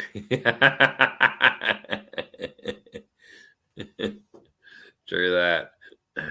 We've got Nitro in the house. Cheers, brother. It's fucking 7 a.m. fucking near somewhere. I'd love to do a fucking full-blown ride with, well, there's a lot of people I'd like to ride with. I'd like to take Roger out and just cannonball it and just let him follow me. No plans. Would he be up for it? That's what I'm asking. You know how you said like you pack for the minimum. That's like me as well. Like I got a bag and I'll strap it to the hangers. That's it. Like if whatever don't fit in there, it ain't going. Like I don't make extra room for it. I don't take a fucking backpack. Whatever I can jam in that fucking bag on me hangers, that's it. So I go with the bare minimum myself. And well, if you're like Brendan, we on that trip, we left with a tent and we got halfway down and there was no tent. Yeah, you had to go and fucking buy one. But, you know, this is the thing though. The first time that so Brendan and I actually haven't known each other in the scape of things so long. The first time I met him, we went on this ride and we went out to Braidwood. Braidwood was the target. In a way, it wasn't the actual destination. It was just that's what happened to be at that point in time. And while we all had swags and tents, I had a tent at that time. Brendan literally put a yoga mat out on sand and Yeah. put a blanket over himself and slept in the elements. You That's know, it. like I said, just a minute, like, because I'm minimizing myself to this one bag on the fucking hangers, Yeah. I'm looking for smaller shit to put in it, like Yeah. a tarp over the bike and a fucking a pillow and a mat. Not really a pillow and a mattress, but just something dry to fucking sleep on. Yeah. You know, like Mate, go to Kmart. Kmart. getting back to the fucking old you know, the old days. How I used to be like. I go to bike rallies. Like Pearlbrook's a prime example, which is the vets do out near Tamworth, Murrumba way. I rode all the way over there, which is 4.5, 5 hours. Parked it, got on the piss. 10 o'clock, I was about to pitch the tent, but I didn't. And I just ended up, because lucky it was a sunny day. So when it's a sunny day and all that, you just crash into your bike, which is what I did. Yeah. But if it's chance of rain or anything like that, and it's winter time, it's a bit different. And that's the whole reason why I've been taking the car. But if it's nice and sunny, when we do get back to us fucking Australians having a summer, and we can go for a ride, and we know we're not going to get pissed on, then you just take the bike, take a tarp, and fucking crash underneath it. And that's what I miss. I do miss that, eh? That's the best thing I fucking ride. That's the first motor vloggers meet out at Grey Gums. Yeah. Brendan and I threw our bikes out into the field, and we literally threw a tarp up between the two of them, tied them up to the handbars as the sissy bars. Yeah, Rob's video is the best one to show on that. He's just setting up and he walks over and shows you that one. Yeah, exactly. And that's in the every other moto vlogger, every moto meetup video that I do, I tag that playlist. So we got I do too. I got a moto meetup. Even today's I'm just tagging in the one and just sending it all in that moto meetup. Yeah, playlist on mine. Yeah, riding together's good, but Harley Throttle Juice, I'm separating you from your wife, and I'm trying to tell you to come for a ride where the plan is not made. Let's just roll rubber, bro. Let's just fucking hit the road and just go, and then see what happens. Jump on and go. And don't bring the drone. Just come for the cruise, bro. Come for the cruise. I met up with Bolty in Adelaide last week. Yeah.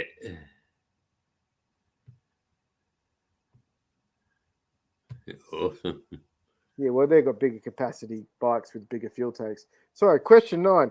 I can answer this one quickly. What drink have you had and swear never to touch again? I'll tell you right now, it is vodka double blacks, because that's what I had at my 18th birthday party. I got fucking absolutely smashed on them. And then my best mate in the world, who's no longer my best mate, and I don't speak to him anymore, he gave me vodka Red Bulls on top of that. I passed out at 4:30 in the afternoon. I woke up at 8 p.m. and there was heaps of people at my house. Yeah. Answer done. True. What does he mean? He needs a structure. I'll build him a fucking teepee. Fuck yeah. Steph's fucking TP the other day. And then I seen Chris has got one as well. That fucking easy. Just throw it out, fucking put the pole up in the middle. That's it. Done. I was even looking at that one, the one that fucking Chris had. Oh, yeah. I saw that one video the other day. Yeah. But I'd just as easy just fucking throw a tarp over the side of your bike and crash out next to it. Anyway. Well, that's why the swag just fits so well. Like, I roll it next to, if I need to, I can tie the top of the swag to the back I've got of the my bike. single swag up there, but it's fucking big. I still got a mattress and me fucking sleeping bag and pillow and all that in it. Just roll it all up in one. Yeah. But with the club and all that, we just chuck it in the back of the ute and then go, and then I'll pitch it up and crash it, and it's quite comfy.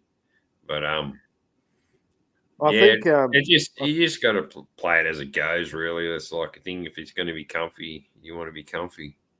Yeah. Look, motorcycle camping as a whole isn't comfortable. No, not comfy. It's a thing you got to do. That's it. It's a means to an end. If you It's need a chore. shelter, Yeah. you're gonna do it. But the best way to do it is if you, and I consider the best way to do it is having a swag, because he literally swags the minimal. You throw it out, roll it out, get in it, roll it back Roger's fine with that, but no camping. Yeah, I know. Well, I'll tell you, mate, That's fair enough. I'm not buying you any Bateman's Bay fucking hotel rooms. You can pay for that yourself. Fuck yeah. See where they stayed. It was like a resort. Look, I stayed in the most expensive hotel in Perth at the Ritz-Carlton last week. Deluxe. But if I stayed in a tent, I wouldn't mind. No difference to me. Exactly. What are we doing? That's next question. Yeah, do I put the next one up? Yeah, let's go. This is fun. I'm running out of beer, though. Yeah, okay, we're up the next one. Yeah, you already answered that one. It's all good. Yeah, double blacks. Don't do them. No, thank you. Double blacks. Yeah, mine's fucking Black Russians. Ooh.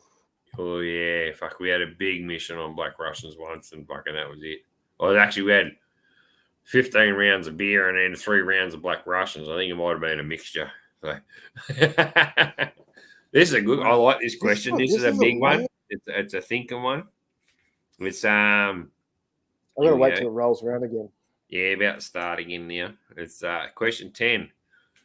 You're going out on the town, to your favourite pub, to hook in and have a real big bender. You get to take 4 people with you. Your choice, past or present. 1, an actor. 2, family member. 3, singer or a band. 4, your choice. All right. 1, an actor. Ooh, Nicolas Cage. A family member would be my sister. A singer or a band would be Mick Jagger from the Rolling Stones. Yeah. And 4, I would take...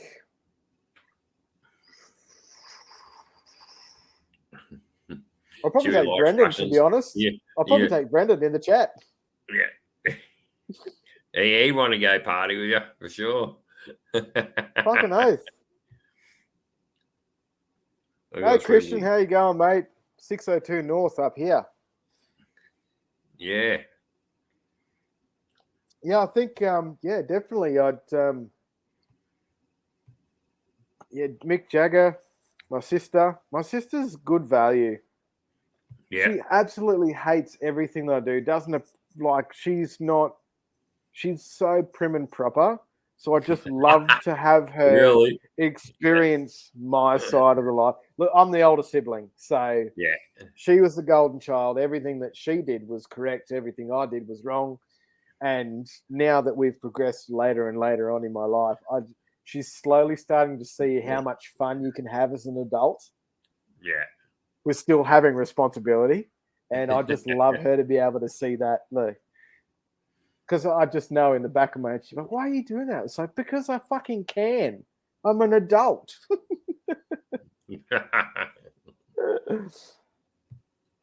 Mick Jagger, though, that's... I say Mick Jagger because, you always get there's all these questions like, if you could have someone alive or dead come to a dinner party. For me, it's always been Mick Jagger. I don't know why. Like, I'm not a huge Rolling Stones fan. Yeah. Like Brown Sugar specifically brought me out of some pretty dark times, that song. I don't really like the band as everything they've done, but the song Brown Sugar, like they got a lot of fucking good songs though. Like Sympathy of the Devil and fucking a few other ones. And they got some really and shit ones, but like they got a lot of really good ones. Like I hear you there, like fucking I don't even own a Rolling Stone album, but I have a subscription to Spotify, so I only listen to the songs that I like, So, yeah. Yeah, Ozzy's the same as Ozzy, like fucking there's same a song. thing. I love Ozzy. I love Sabbath. Tony Iommi. Sabbath. Ozzy. That's the thing there. Like you got Sabbath and you got Ozzy. Yeah. Sabbath, yeah, everyone likes Sabbath. Like, that. but even if you're going to go Aussie, like I'm coming home by Aussie, like that is Yes, such a good song. Like yeah. it's You really, don't think it really. a bloke like that can sing a fucking ballad like that? No, Aussie, the way Aussie sings a ballad is next to none. Like, it's yeah, exactly. You coined the phrase perfectly. You don't look at Aussie and go, "That's a ballad singing bloke." No, But fucking, he can pull it off. yeah, he sang that one real good. And Even some of his Roger later got in stuff, like Under the Grave, yeah, the and Grave Sam and Under, whatever it Sterling. is. Yeah, James Dio. Dio, mate. Yeah, Dio. What's the fucking? Butterfly Ball and all the other stuff. I've got a special. Oh, I can't even remember for right now. I can't remember the name of it, but one of his albums where there is a 6-part piece of the end of the album where it's just an interview with Dio about where he started to get into Dio and then where he took the band. Man, it's inspiration because that guy Dio is so freaking smart. He's one of those guys that goes, this is. He didn't want to branch out to do X, Y, Z. He goes, I want to do this music, and I'm going to do that. Yeah, exactly.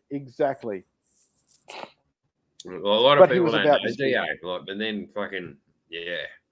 Well, awesome. Put it this way: Dio sung for Deep Purple for a very short period of time. Then they got fucking David Copperfield. So not Deep Purple. He sung for Sabbath. Sorry.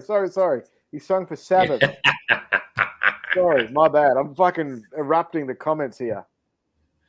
Yeah, they get it all again.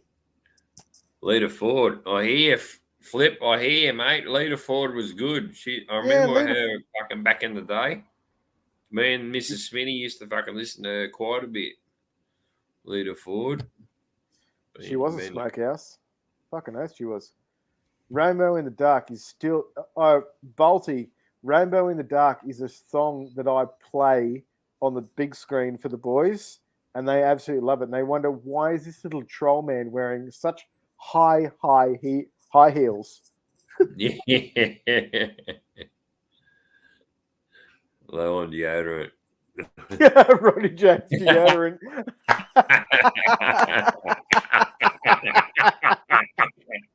That's gold.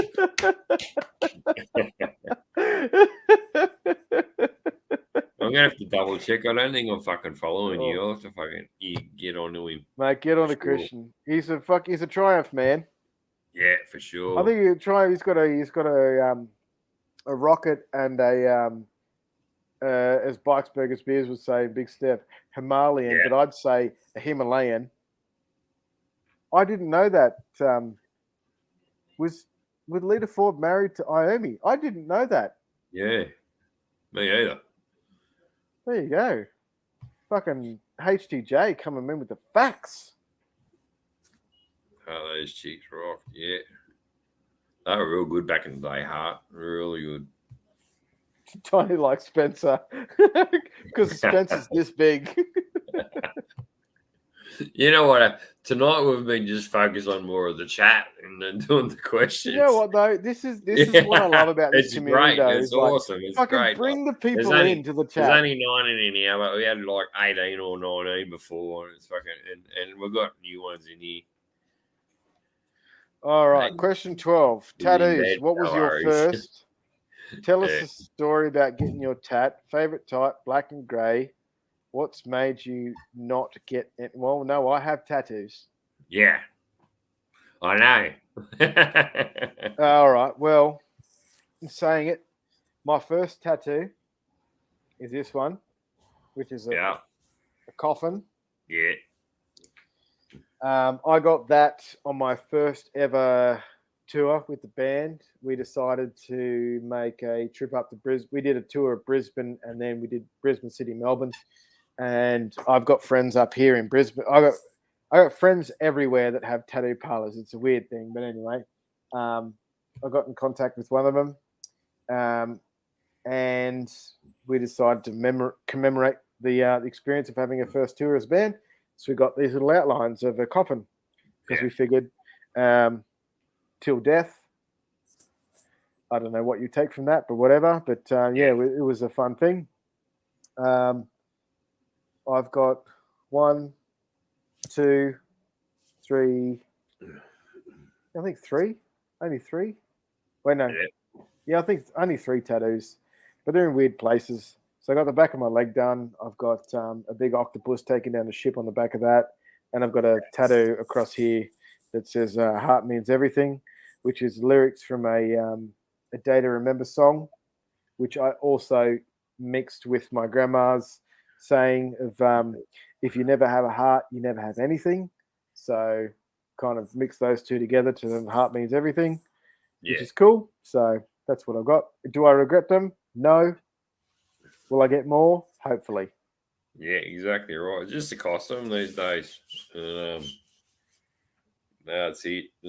And there's a lot more artists out there that just fucking are real talented. So I actually messaged my missus tonight on the flight up from Sydney to Gold Coast. I literally just said, it's like, if you could make, I said, would you pick a design for me to get a tattoo and not tell me and I'll just get it? And she said yes. Yeah, that's the go. So I'm happy for her to just go, you know what? I want to just put this tell on her you. just tell her where the placement will be so she's got an idea of what you No, it's even better. I just said, just if you could make a tattoo up and I have to get it, what would you do? Kind of thing. Yeah. What time is it? It's 10 p.m., mate. On the dot. Yeah, on the dot.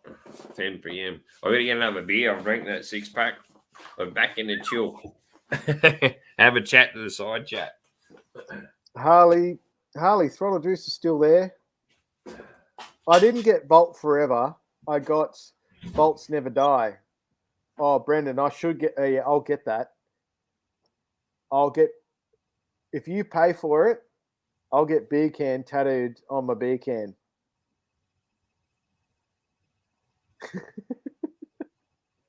Fuck it, why not? It'll hurt like shit. I've already had to line up my testicles. That sucked. Bolts never die. Do you want to get at the same time? We'll do it at the same time as well. No, way back in the day, I got an empty line tattooed up my scrotum. I wouldn't recommend it. It fucking hurts like shit. It's the worst thing in the world. It's not pleasurable at all.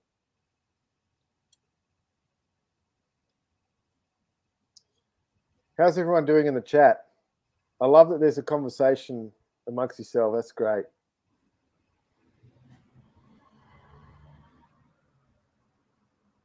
Yeah, fucking oath. Is there any other way to do a tattoo but by looking into each other's eyes? You're just jealous, Bolt Bucket. That's all you are.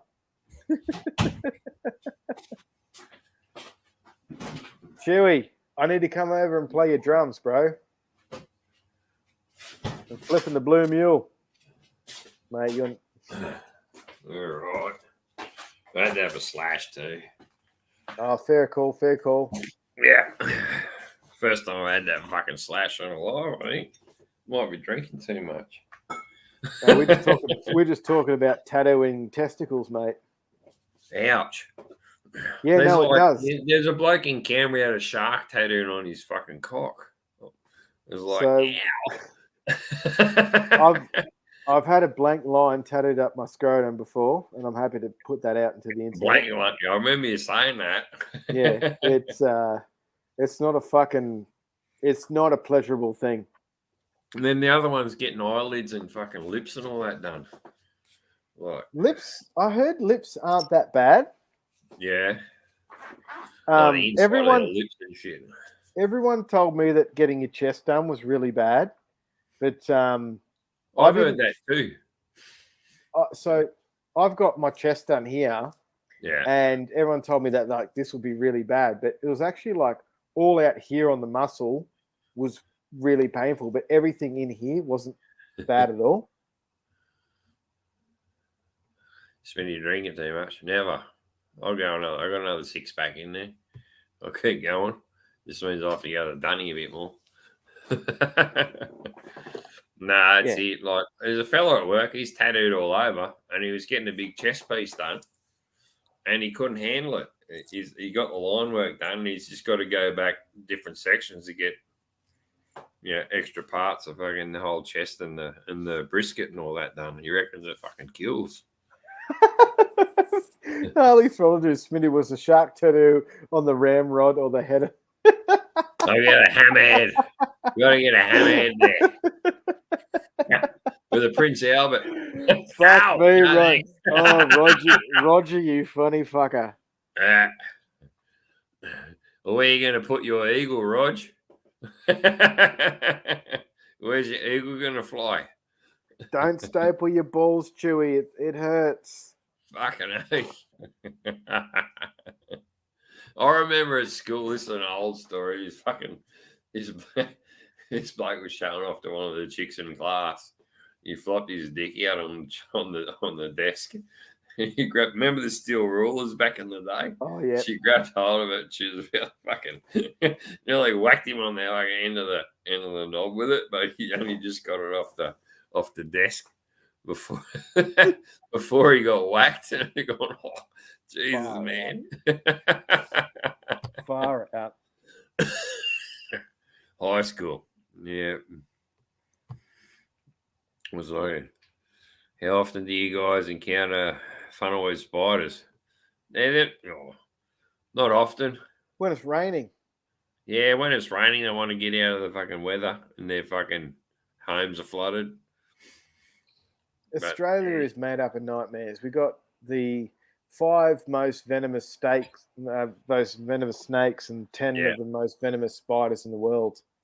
And we're all still here, so it mustn't be a big deal. Yeah, it's that. Everyone sort of speaks it up, but it's just you learn to live with them, mate. Look, when I was riding to school the other day in my kangaroo, I never saw any spiders. Yeah. Made up of nightmares. Yeah, pretty much.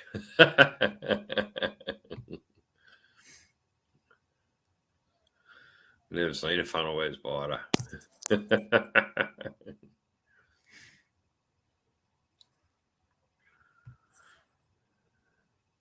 Seen one. Well, I only seen them in fucking museums. I haven't seen one. Oh, no, Mum had one in the fucking house down Mulladolla. She whacked it with, the curtain rods that pull the blinds across. Yep. She reckoned she could hear the fangs fucking snapping at the fucking plastic rod that she was poking it with. So, well, that's because you're fucking poking it with your fucking rod. That's why it was cranky. Well, yeah.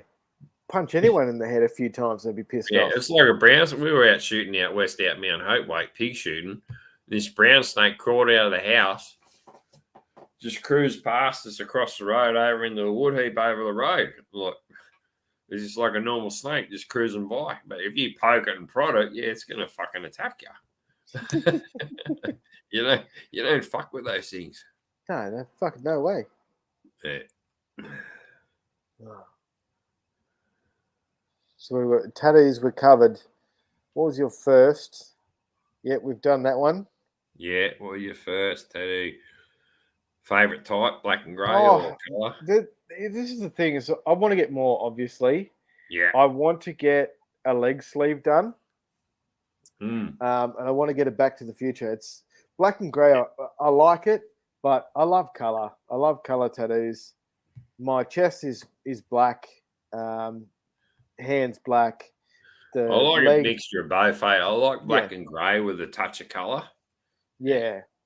I want to get the my front of my right leg. I want to get a Back to the Future tattoo, and it's going to be full of colour and full of script and all kinds of like just different bits and pieces of tattoos together.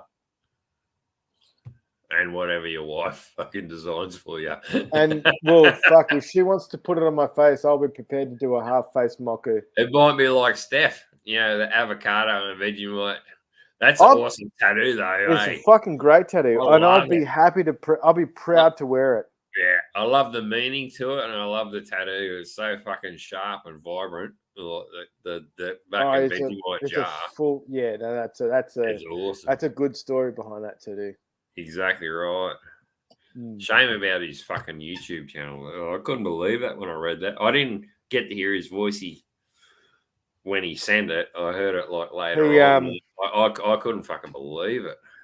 yeah, I went and had a look online, and lo and behold, you go to his channel, it says there's no content there. Really? Yeah, no, it's literally it's just a banner. It says there's no content. That's bullshit. That's got to be a troll. It can't be fucking YouTube. I don't know. If anything, from like, I know he didn't air it in the chat, but I just sent him a message off the side and said, "Look, don't make a decision, throw everything down the drain." Yeah. A couple of people have said that. Bert, yourself, and others, and I agreed. Like, yeah, don't chuck it away. Like, he's too good with his podcast and all that. And just ironically, it's like I don't watch a lot of his motorcycle videos, but every other video that he does, like tools and watches and all that. we're on kind the of opposite. stuff. I'll watch his motorcycle G'day, Rob. videos Hey, Chewy. and every now and then where he does he'll do it like he did his fucking gauge setup on the bike the other day. Yeah, And even the clutch video and everything, like all those little tiny videos that are like 4 or 5 minutes long that show people how to do things. I love that shit. I love it. Yeah, exactly. Hey Rob, how you going, mate? Are you still out back? Out fucking Uluru? That's where me and the missus wants to take me out there. I definitely want to go away. Robbie only signed in because I'm wearing one of his shirts. Yeah, put the feelers out there. I got one of your shirts on. Come have a look. Yeah, that's it. You're fucking right there, fucking Nitro. Like, your haters are your fucking most loyal fucking supporters. All they want to do is fucking give you negativity, but they'll watch all your shit, listen to you, look at your comments. They will watch every single thing that you put out. Fucking oath. Just you get a troll or a fucking hater there, you'll get fucking 5 or 6 of them where they've watched it. The thumbs down it all the time, and then fucking leave a comment or not, but they'll watch you for fucking 2 or 3 months, and then that's it. This is the thing. This is the thing is about YouTube. It's a funny beast, and I know. And look, I don't want to put in anything of what people are trying to get out of YouTube. Yeah. But for me personally, I've never chased numbers. No. I don't give a shit about subscriptions, and that's not to say I don't appreciate the people that have watched me and supported me and followed what I do. That's great, but that's on them. They are attracted to what I do and they appreciate what I do, and I thank them for that. But I'm not putting it out there in the world to chase the numbers. I'm not putting it out there. Like I said earlier in the chat, I'm here to do basically a vlog of my life with motorcycles for other people to see. But it is so intense how many, like, if you go in and you put a video up, right, and then when you go into it, actually it prompts you to put in the comments, and like it's almost like comments, the top rated comments or something. I always click allow all comments because I want to see everything. Like, I want to see the hate, I want to see the good, I want to see the bad. And it's almost curving that view of what you want to see on your video. It's like only praise, praise, praise. I don't want that from a video. I want to see people that can actually be honest to me and go, that part of the video was shithouse, that part of the video was good, that you could have shortened that, this, that, and the other. But again, I take all of that on board. I throw it into my other videos, and that's, that's what I do subconsciously. But I don't give a shit at the end of the day about what you think about my videos, because I love making the content for people, but it's predominantly for me. So, you know, fuck the comments, fuck the subscribers. just do what you want to do at the end of the day and put your message Mate, out. And all honesty, that's all I do. Like me lately, I know to the credit and thanks very much. Like the last month or so, my subs have been going up quite a bit, and I don't know why, but thank you. And I'm nearly 370 now, but my average is like 120, 130 a year. So yeah, my goal, I'll be happy to get to 400, 500 subs, and like at least I know they're loyal, they like me shit, yeah, and I obviously love to get to 1,000, but I'll never get monetized. I want to get monetized because I swear too much, and then you got rules. So I yeah. don't And want that's that, the thing. I It's just maybe like I said, like yourself, like it's just it's your file to put your videos, your stuff to watch later on in life, and to watch all the time, and you got people there watching it with you. So that's Look, the way I broke through the 3,000 or maybe 4,000 views, yeah, and I was just like, "Fuck, that is sensational!" Like, I love that. Thank you so much to everyone that's watched all those things. But I yeah, never went out there. It's like, and this may be an absolute stab in the guts to YouTube, but I I use it as a forum to store the videos that I like making. If that yeah, exactly right. it's Well, something I my don't pay it's for. it's the same. You say that like my laptop's nearly full. I got to get a hard drive, and then I'm going to clear all the shit off my fucking laptop, keep me music, Yeah, clear all the video. I got a file that I got in me thing, all the videos that I've done to YouTube. I will save that to the fucking terabyte, the hard drive.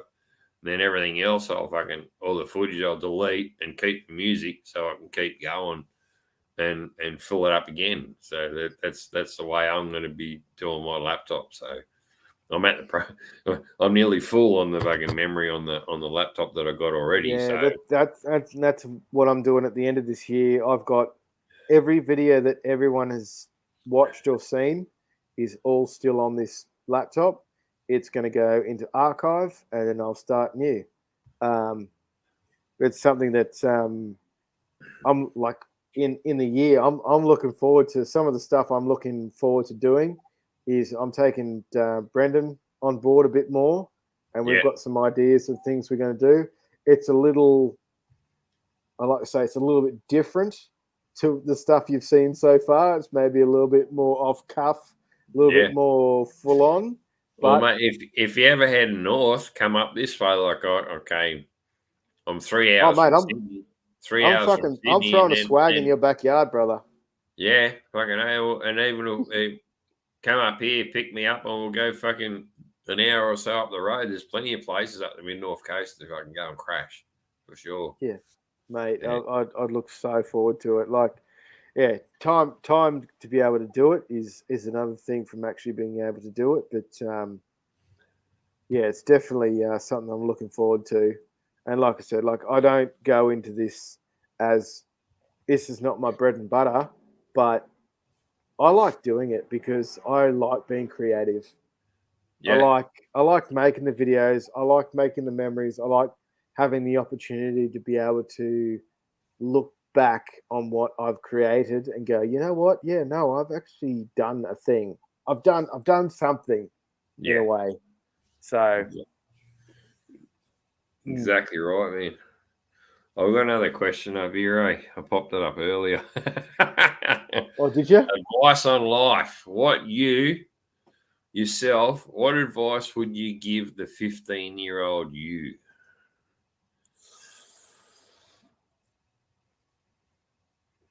I think it'd be a simple thing. Yeah. Um,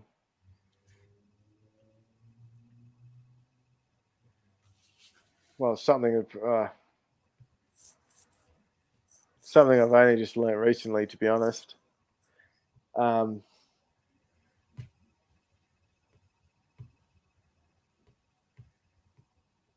I think,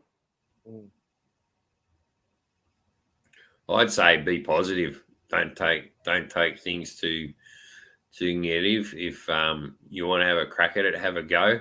You learn from your mistakes, and if you're scared of having a go at it, just at least have a go and see how you're going to go at it. That's mine, because my mum was so fucking negative, and she said, "No, you can't do that. You can't do that. You won't be able to do that. You'll never do that," and just dragged me down all my life, and I fucking hate it. But that's one thing I would say. I'd say just, if you want to do it, do it. If you're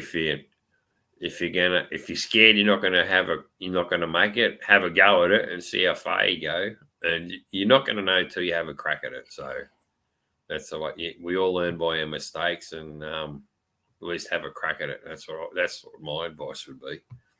I think Brendan just put it pretty solidly in the chat. Yeah, chase happiness, exactly right. And Chewie's the same. Like his mum was the same. Like, yeah, my mum was so fucking negative, so protective, and then when they're that protective, they're too negative, and they drag their kids down. And I'm the youngest. Like, I've got two older brothers, 8 and 11 years older than me, and they're whatnot and gone and whatnot. But it's just like, you'll never be like Gary, you'll never be like Terry, you'll never do this, and it's just all fucking negative shit. Yeah, look, I had a lot of that, not from my parents. Yeah, I had a lot of that from other peers and people, and teachers and bits and pieces in my life, but I never let that get to me. And that's probably because of my parents. Yeah, I never let it get to me. It was only just the last 10 years or so I actually realised what was going on. Like, when you're growing up, you look at your parents and you think, they're supposed to be helping you and guiding you, and then you realise that that she's the one that's fucking dragging you back and pulling the reins back a bit, in a way. That's the way I saw it.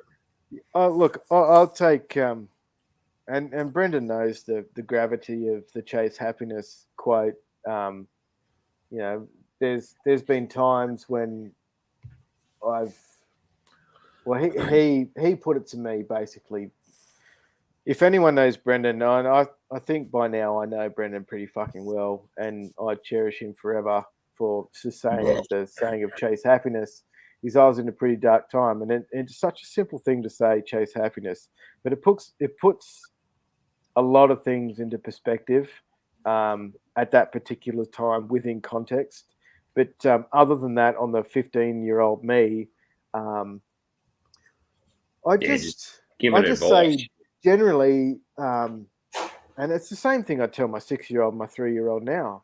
Was it just treat people how you want to be treated yourself, really? Exactly right. It's a respect, like, and obviously I don't use this language with them, but like, if you're going to be a cunt, then you expect to be treated like one. But if you want to stop for a second and actually listen to someone and take that on board and then reciprocate back to them, then that's wholehearted and that's worthy. And if you just generally have an outlook where you want to be a good person and take everything that you take on board and then put it out to the people that you're trying to do and to the world, then I think that then you can't really go wrong from that. And then that's the basics. Like, just treat people how you want to be treated yourselves. Like, that's the main thing I've lived my life on. That's the one good thing my mum did tell me, is like, treat people the way you want to be treated. She pulled me up way back when I was probably a 4-year-old or probably 3, or I was so young. I said something and she fucking yanked me and she said, "You wouldn't like that. Don't do that." And I was like, "You treat people the way you want to be treated," and fucking that just stuck. And that's what I live by. You treat people the way you want to be lived by, and that's my credo. Like, that's it. That's well. There's in my life, there's 3 things that I've been told in my life that now, as I consider myself a young adult still. But 35 years old, I still consider myself a young adult. There's 3 things in my life that I've been told or made aware of that now I factor into everything that I do. And the first one of the first two we've covered, which is treat people how you want to be treated yourself. The second one just recently, which is chase happiness. Literally think about that. Think about what makes you happy. Think about what makes you whole, and then just build your life and your decisions around what are going to drive you towards that decision. And the third one is shut up and listen. Yeah. To be honest, this is like I got told by one of my best mates in the world. Like he's my older brother from another fucking mother in a different state. And one day he just told me, he goes, "Do you know that you always talk over the top of me?" And I'd never realized it. I'd never actually realized that when someone was asking him a question, I would answer for him. And he told me that one day, just straight as a bullet. So you talk over me. So stop. And I was like, holy shit, I do.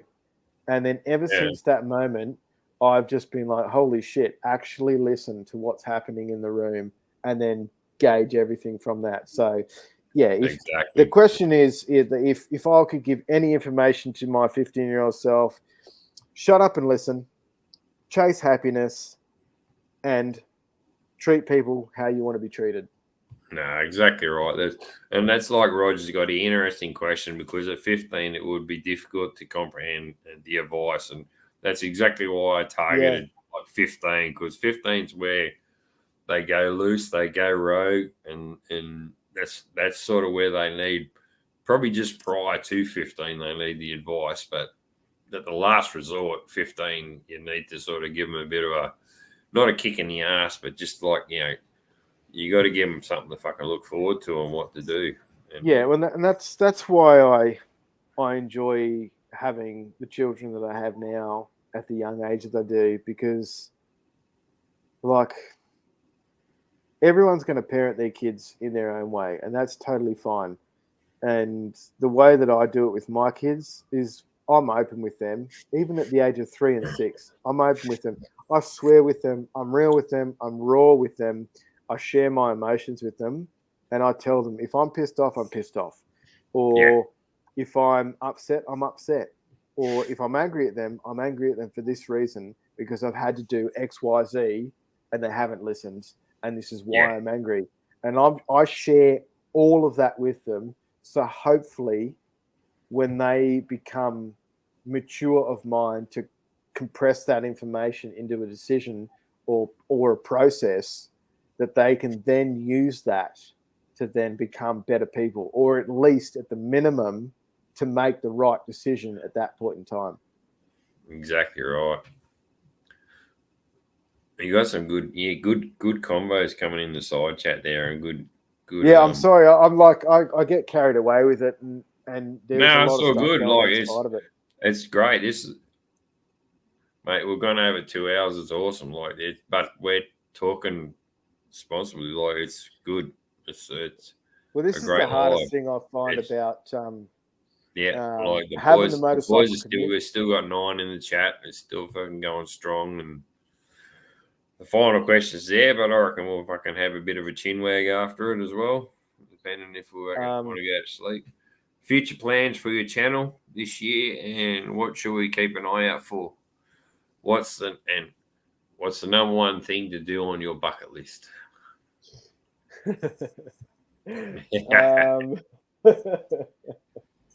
Look, I've been speaking to Brendan, who's Mr. Bad Influence on me. We've got a couple of things coming. I'm not going to even go into it. But there is some exciting things that are going to come up in maybe the end of this year, probably in the next year, early next year. I'm going to say to not put too much into it. There's going to be coffee. There's going to be conversation. And there's going to be a motocross track on Choppers. Awesome. Yeah. So that's something that's going to be happening. Go for a raz. Fucking razzmatazz out there. But look, I don't plan too much into the future, to be honest. my channel is Wing it as you go. Exactly my, right. yeah, like my channel is just it's just people coming in and then throwing their comments down and watching what I've got. I shoot from the hip a lot of the time. The way I edit, the way I Mine's shoot. pretty much the same. Like what plans? Well, obviously just more stuff that you guys want to watch and more lives, and hopefully probably I like to double up on the lives because I'm paying probably fucking twice as much for StreamYard than I am for YouTube. So I thought I might do try and get 2 fucking lives in per month, and what I do 1 live, but just depends on how it rolls. Yeah. And YouTube, yeah. I got so much editing to do. I just got no fucking time to do it. So Look, that's I don't mind the editing stuff. I can nut it out pretty quick, and I that's don't only mind it, purely but because I got shitloads. I got heaps. yeah. I got 2 years worth. Yeah. Look, there's not so much on my bucket list. My bucket list, I'd love to go to America. Mine is to do Sturgis and Rushmore and all that and drive around, but I know it's not going to happen because fuck, I won't have the money. The way things are going, it's just going to be it's too dear to fucking live now. So that's it. It's yeah. Look, something I'd love to do. I'd love to, and I won't put too much information in it, but something I've thrown into the bucket list is to see off Brendan's bike, and take of that what you will. But there will be a video around that adventure. I won't go into it because it's coming up. Yeah. Well, yeah, it's there's a lot of work to put into it. It's obviously it's an emotional thing. Yeah. It's a full on thing. It's going to take a bit of planning, but keep touching back on what we do. We don't plan anything, so it'll just be a handful of nothing in the air, and whatever comes down comes down. But look, like I've never planned anything on my channel. If I want to make a video, I make a video, I edit it, and I throw it out, and that's fucking it, really. Like I don't expect people to watch it. I'm really, really happy when they do. I think I'm at 141 subscribers now, and I only ever wanted to get to 50 subscribers. That was my goal with YouTube, was 50 subs. Yeah. Oh, mine was like 300, 400, or 500, and it's probably my main goal is 500, and I'm not quite there yet, but I'll be happy once I get to 500 because I think that's a good audience. And then if I get more than that, so be it.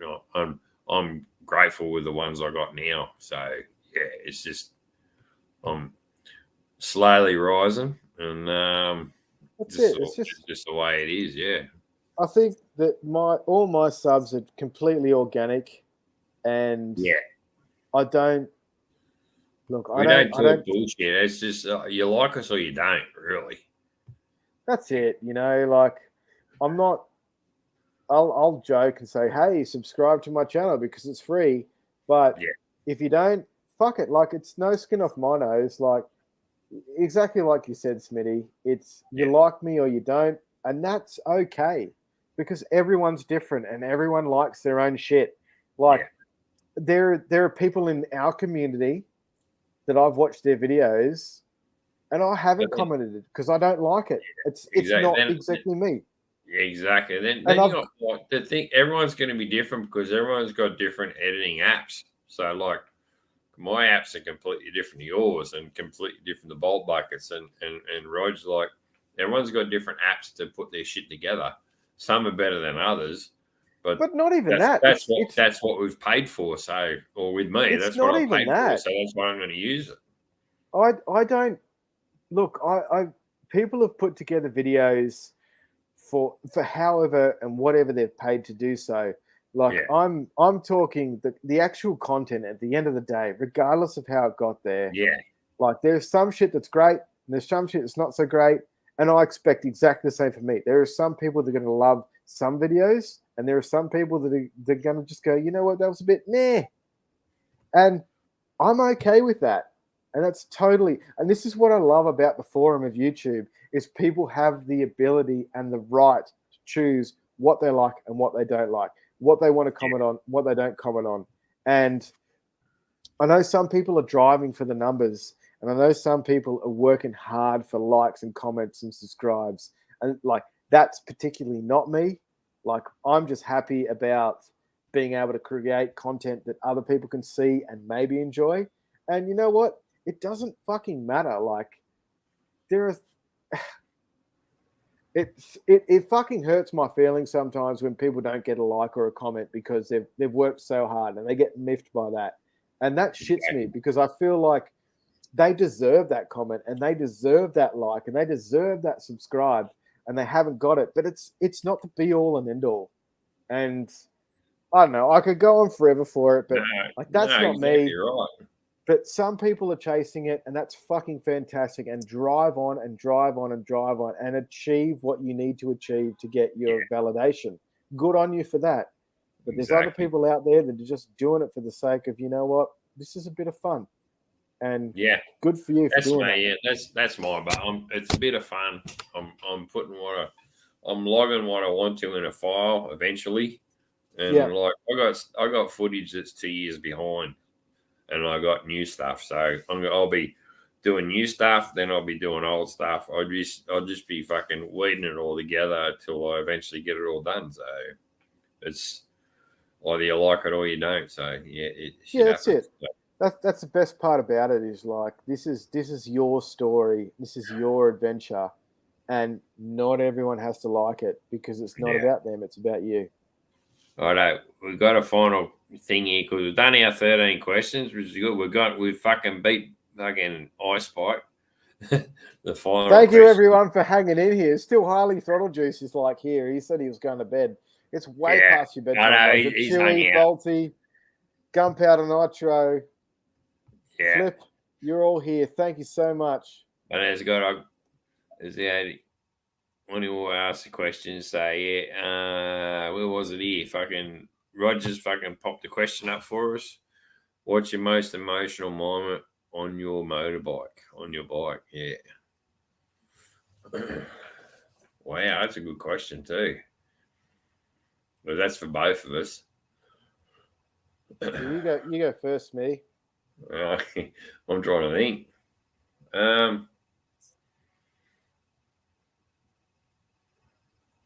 Most emotional, probably when I first got it. Like I bought my bike down in Melbourne. I flew down, seen it, bought it, and flew back.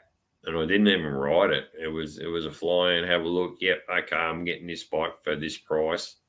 And flew back from Melbourne to home, freighted up that week. And it took me a week to get it registered because it was changing from Victoria Rego to New South Wales Rego. And I was riding around with no plates for a whole week to try and get the blue slip and everything else and get it all done. And the most, it was the first time I rode my Harley. And it's the first road bike I had. I knew that was, well, you all know, like, I wanted a custom Softail when I was 15, and I bought it straight up, and that's it. And that's why I still got it. It's 30 years old. Oh, 30 years old. So it's historical. It's a vintage. It's a piece of history now, and I ride it like I fucking stole it still, like a trail bike. So good on you, man. Love it. Good on you. Awesome. Yeah. Yeah, first ride on me Harley, getting it all registered and that's for sure. Mine was probably, I know that a lot of us have ridden in our head when we've been on our bike for different reasons whatsoever. But mine was, it was a weird thing. I was riding one day and I was having a great ride. It was a really fucking nice day. And I just started thinking about my old man for some reason. And we lost our pop a few years back. And then I lost my nan probably a couple of years after that, and I remember just riding, and I was up in the beaches, in the northern beaches. Used to be where I lived, and I rode up there specifically because I knew the house that I'd stayed in for about 10 years was getting knocked down, and I just wanted to see if it had been knocked down. I was right across the road from the beach, and I got there, and lo and behold, pulled up in the driveway, and the fucking wrecking ball was in the backyard. It hadn't been knocked down but the wrecking ball was been in the backyard. And I was like, well, that's pretty hectic. So I thought I'd ride up to the Palm Beach because I used to always ride up there to clear my head. And I just started thinking about my nan and my pop from my dad's side. And I don't know, I just ride up. I was so happy. And then all of a sudden, I just started crying in my helmet. Just like happy tears, just like having the experience of being with my grandma and my grandpa growing up, all that kind of stuff. My pop was never really... He's not a personable fellow. He was very cut and dry.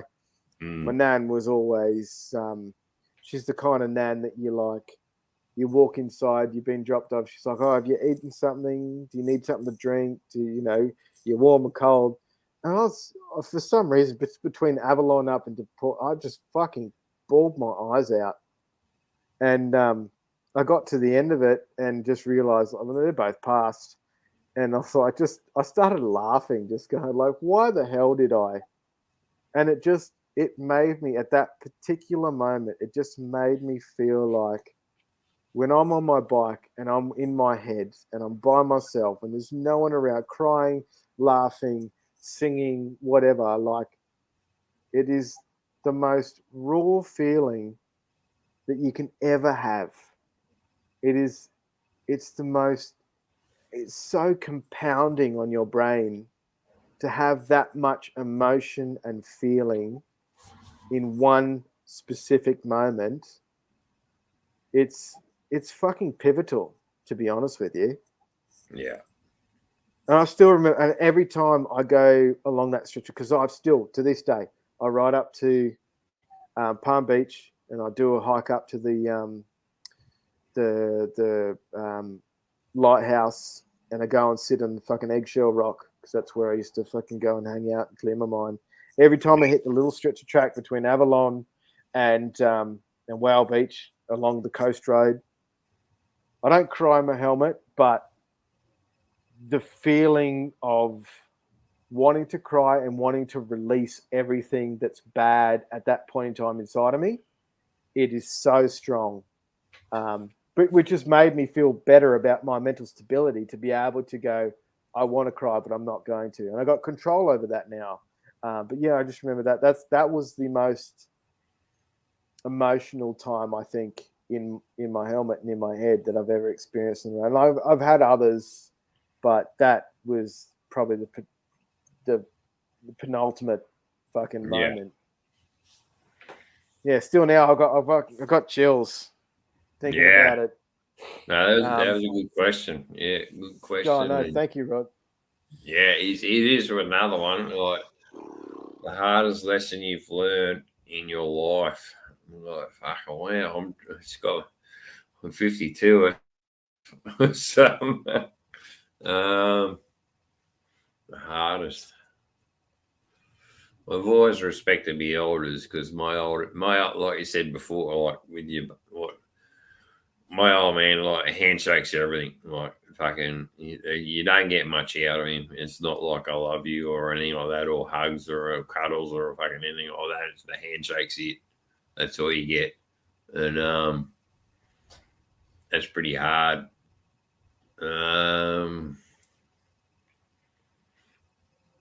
Hardest, I don't know what the hard. I know the main thing I've learned is like you said before, like respect the elders and treat people the way you want to be treated. Like that's the main thing I've fucking lived off, and I think everyone should live off. Like all these young ones these days, they should still go by that rule, but they don't, and it's a different life these days. So because of the web and the internet and all the fucking apps and shit out there. But I don't know the hardest hardest lesson I've learned, but I know the main lesson I've learned was like respect the elders and your old man and live life. You know, respect people, treat people the way you want to be treated. So I don't know about the hardest, but I know that's the main lesson of. Yeah, it's a continual lesson in a way. Yeah, That's it's probably a good rule to live by, you know, type of thing. yeah. I probably have a few hard lessons that I don't want to touch on right now. But I guess the continual lesson that I've learned is compromise.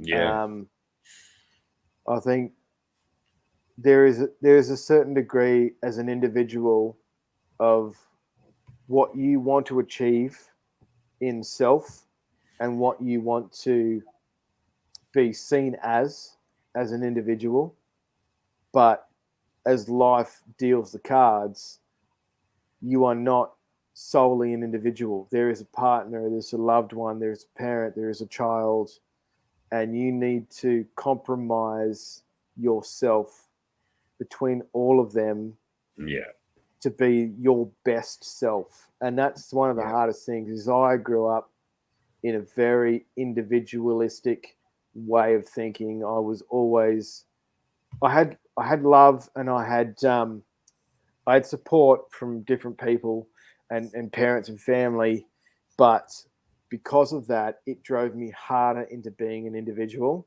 And then now, as time goes on and having other people depend on me, is the hardest lesson I continually learn is to compromise and to pick my battles, because I'm very stubborn, very, very stubborn, and I'm very sure-minded as well. Like, I'm the kind of guy that when people don't know what to do, I make a decision and I stick to that decision and I kick them in the guts. But I learn on a daily basis that compromise is something that I need to perfect and I need to be better on. So that's probably one of the hardest lessons that I have to learn on a daily basis is probably compromise. yeah. That's it. That was a good question. Like obviously it just shows you the Brandon's got a good different question. stages that we've grown up. Yeah, I see that. I get it. Me being born in '69 and grew up in the '70s and '80s, being older, and then like yourself a bit later on, it's more freelance and everything else. It's just you still respect your elders, whatnot, and just do what you got to do. But the main thing is have fun, like enjoy your life and Chase happiness. Exactly right. Like exactly that. I understand your word now. Like save happiness. You know. Here we go. Brendan's popped one in there.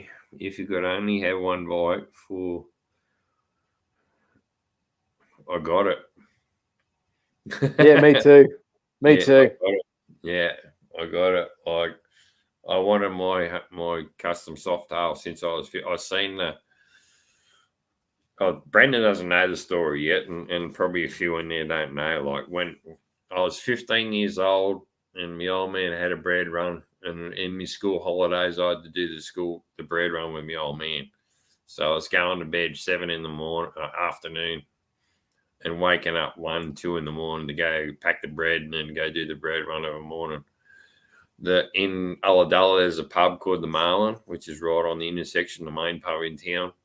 We deliver hamburger buns there. It'd be like 2 dozen, 20 dozen, 30 dozen. And we'd 3 or 4 or 5, 6 boxes we'd carry in there. And we rolled up at Marlin one day and this biker rolled in there on this silver and aqua fucking custom soft tail. Yeah. And I seen it riding. I go, fuck, that's a nice bike. And I loved the shape of the bobtail flick and the rake, and it was just fucking spot on. And 21-inch front wheel, and it just appealed to me because I used to like shovels, but then this one I seen riding, goes, oh, that's a newer one. Oh, that's nice. I like that. And he walked past me, said, nice bike. And he goes, thanks very much. You might have a look. And he goes, no, go for it. So I went down and had a squeeze, and that's when I read the air filter had 80 cubic inch, custom soft tail on the air filter cover. Yeah. And when I read that, I burned it in my brain, and fucking that's it. That's what I want. And fuck, when did I get it? 20 odd years, 18 years ago. That's what I was looking for. I was looking at shovels and everything else, and then this one, I come in. We bought the house here, and we put it on top of the mortgage, of course, just so we can buy it outright. And flew down to Melbourne, bought it, and brought it home. And yeah, it's that's it. And I've had it since, and now it's on historical rego, which is much better. Yeah. It's $800 a year. It's like only Much 200. cheaper. Much cheaper. You've got to, mate, I'll sign my fucking book every time I write it. Not a problem. So That's I've the read thing. it, It's like I've read it 4 times already, and I've still got, before April next year, I've got fucking another 50, 60, 56 rides to do. So this is the best thing about. I love that. Like on my bedroom wall, like I know this has probably hurt a couple of people's feelings. I'm an '87 baby, and when I grew up, on my bedroom wall, this is probably a good question to people to put out in the comments: is what photos did you have on your wall that inspired you? I had a Harley Davidson Softail. I had a Lamborghini Countach. Yeah. I had a 1959 DeSoto soft top on my wall as well. Now all and I looked at them every night when I went to sleep. But the Harley Davidson, the Softail, I was like, man, that is a fucking sick bike. I'd love something like that. And then it wasn't till 30 odd years later that I realized with the bike that I have now, the Triumph, I was like, I want a bike that looks like a Harley, sounds similar to a Harley, but it's not a Harley. But yeah, I didn't want to be part of, and I've got nothing against Harleys at all. No. Most of my mates ride them. And mate, I'm a Ducati man. I love Ducatis, but I was at that stage, I'm over sport bikes, so I don't want to lean over and much as I wanted a Ducati, I fucking never ridden a Ducati, and I want a Ducati, and I fucking love to, but it was at a stage, my kids were old enough, they're going to get doubled. Like, it'd be pointless getting a sports bike, trying to double the kids on a sports bike than on a cruiser. Yeah, that's right. Like, I had my first road bike from L's through P's was a CBR 250RR, and I rode the fuck out of that bike every day. And the only reason it didn't work, and I know the guy that I sold it to still has it, and I want to buy it back because mechanically having a 20,000 RPM rev limiter, like, who the fuck doesn't want that? The thing sings, but from a daily rider, bad shoulders, bad wrists, no good for me. But I still want to be able to have the opportunity to go pull it out of the shed and just fucking wring its neck. It's a Honda. It's not going to die. If it has fuel, it has air, spark, and fucking anything else in it, it's going to live. Doesn't matter. But the Triumph for me was, and this the 30th birthday thing, it just got thrown to me. And my missus, and bless her cotton socks, she had little Triumph Speedmasters on every cupcake. She had Triumph Speedmasters banners. It's like I had spruiked the fucking idea of a Triumph for ages. And I go, maybe this is a side story to it. I didn't realize how much Triumph had an impact on me to when my grandmother, who's still with us from my mum's side, she told me once, I bought this bike, right? I bought my bike at 256 kilometers. The guy had bought it in 2015. He bought it midlife crisis. He'd fucking gone for a trip up to Newcastle and back. He'd done about 200. It was 200 and so kilometers, maybe not Newcastle then. And he put it in his shit. I bought that bike at 258 kilometers. That's the time I test rided it. And then he didn't pick it up. I put $6,000 down on it right then and there. So I bought my bike at 256 kilometers. I did the running on that bike. It's now just clicked over to 48,000 kilometers. And that's just been rides like us. And to be honest with you, I would not change a thing. When a month and a half after I had that bike, I rode it to my mum's place. We had a family lunch, and my grandma came out, and she's like in a wheeler. She walked herself out, and I was like, why is Bubba out here? What's she doing? She heard the Triumph. She heard the tone of the Triumph, and it brought her back. And I've got photos of her getting on it, ripping the fucking at 90 years old, ripping the throttle on this thing in my mum's driveway. And I was just blown away. I was like, what the fuck is going on? Yeah. Anyway, long story short, we came inside. She told me a story about when she was younger, before my granddad, before my mum's and everything. She used to date a guy who used to be in a paint manufacturing plant, and he used to ride a Bonneville, and he'd pick her up from Eastwood in Sydney and ride her to work at Telecom, and then come all the way back and go to the factory, and he was on a Bonneville T100. And she said every day fucking would just rev it and rev it and rev it, and then like 80 years later, she got on my bike, she heard the sound, and just immediately, and like that was like, to me, it was like, I'm a Triumph man. I'm a Triumph man. Yeah, Fuck exactly. it. I'm in. That's me, man. That is me. Body wheels are nice. Nah, yeah, exactly right. Right, I'm gonna have to run to the dunny. You boys keep chatting in there. And we've got Monica in there. Thanks for popping in. She's from fucking that side too, where the west coast of California way, or Miami. I love California. I've been out there. California's fantastic. I'll be back in a minute. No worries. Oh, thank you so much, everyone. Brendan, my brother, you're still there. Spruiking the conversation. Roger, mates. Keeping it real. Chewy, so glad you're still in the chat, man. That's fucking awesome. Miami? Miami is definitely east. Oh, man. Thank you so much, guys, for coming out. I didn't realize this would turn to this.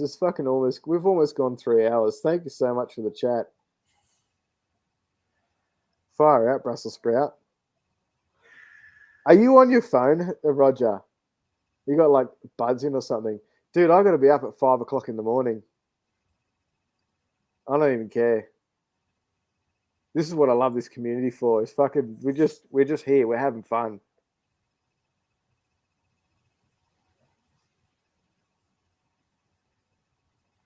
Oh, thanks, Chewy. Just being real, brother.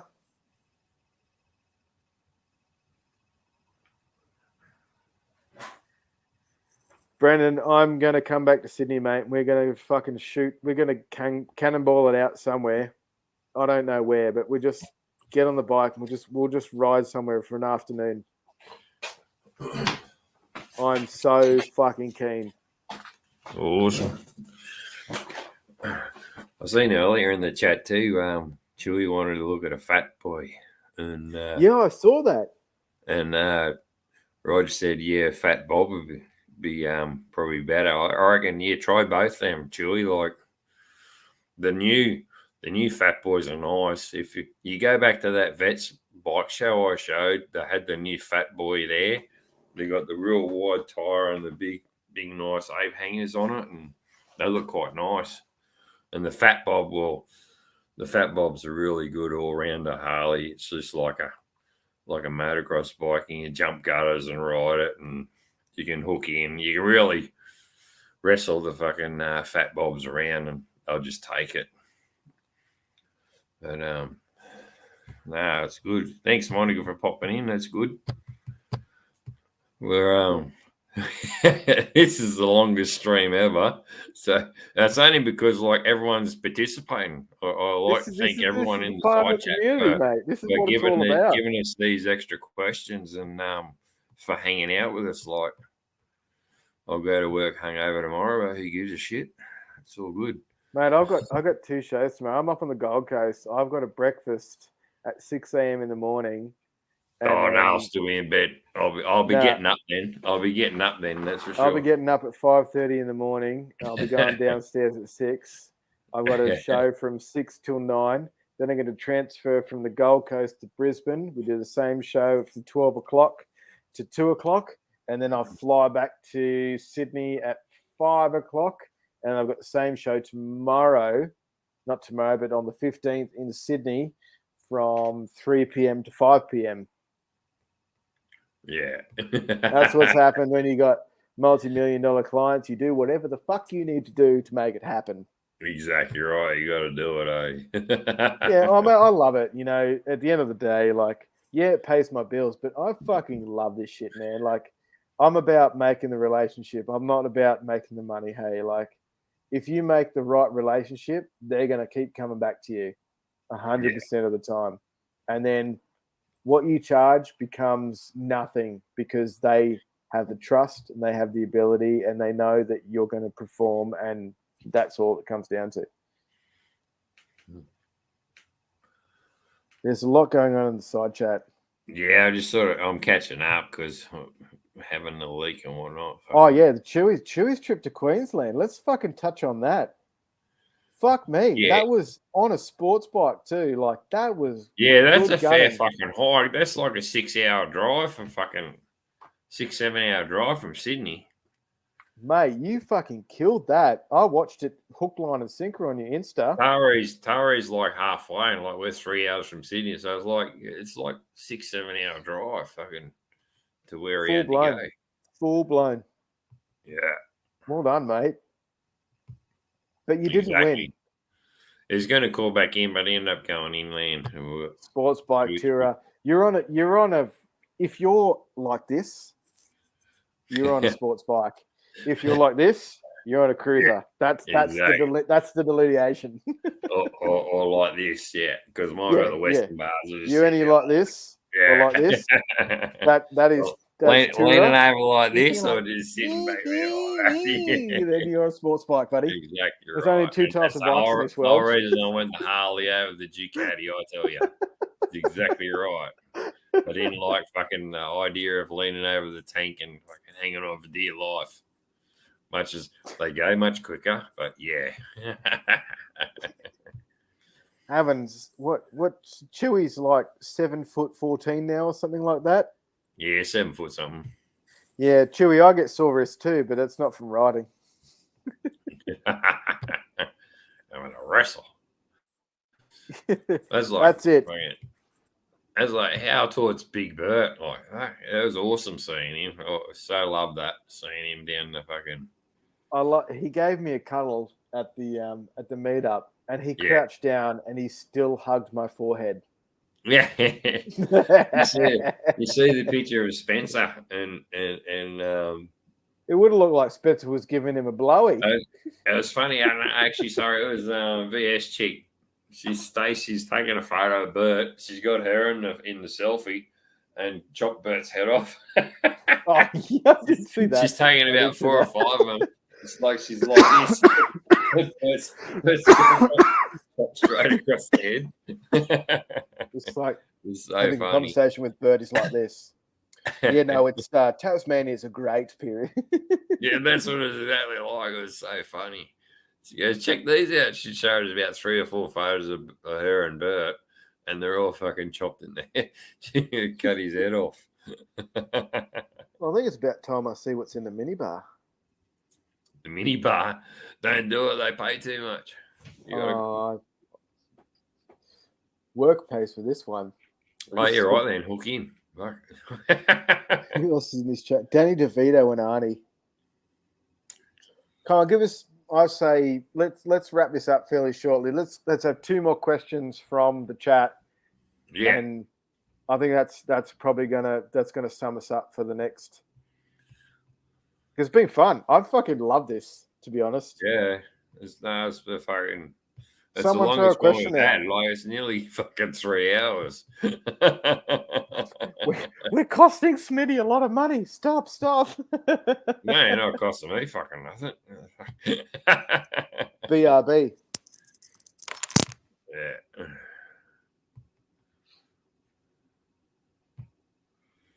Awesome. Has anyone got another question? And then we'll call it quits, or 10 minutes. 10 minutes to 3. Let's make 3 hours and then we'll fucking call it quits. It's only 10 minutes.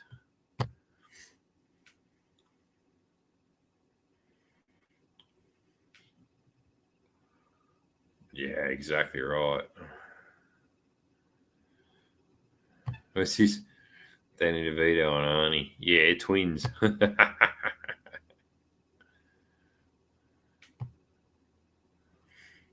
That was gold. It was a fucking good movie, that one. If that's what you're talking about, I'm on.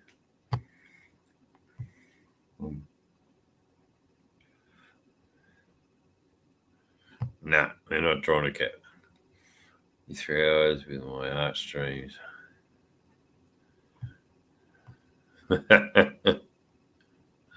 Monica, this is the longest stream we've done.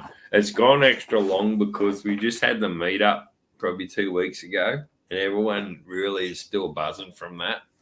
And we were already planning the next 2 meetups. Like the next meetup is an hour and a half up the road, 2 hours up the road for me, and then the 2024 meetup is down in Tasmania. So we've got people planning that one as well already. So we've got 2 meetups on the go, and no, it's going to be good.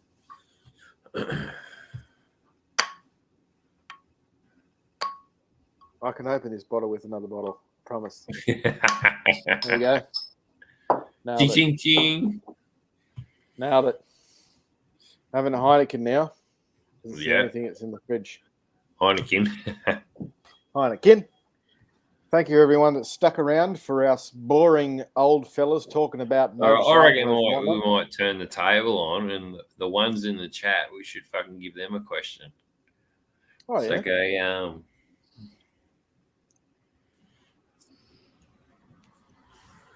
what question could we say? What's Maybe I got a question. What is, for people in the chat here, what is your number one destination to ride to? Yeah, what's your number one ride? What tickles your pink bits? Where do you need to go to get ultimate satisfaction of being? I've been there. I've done that. What's your number one ride, and we'll pop it up on the screen so people can see what. I know Harley you're Throttle talking Juice says is Nundle for a good pie. That's his number one. Or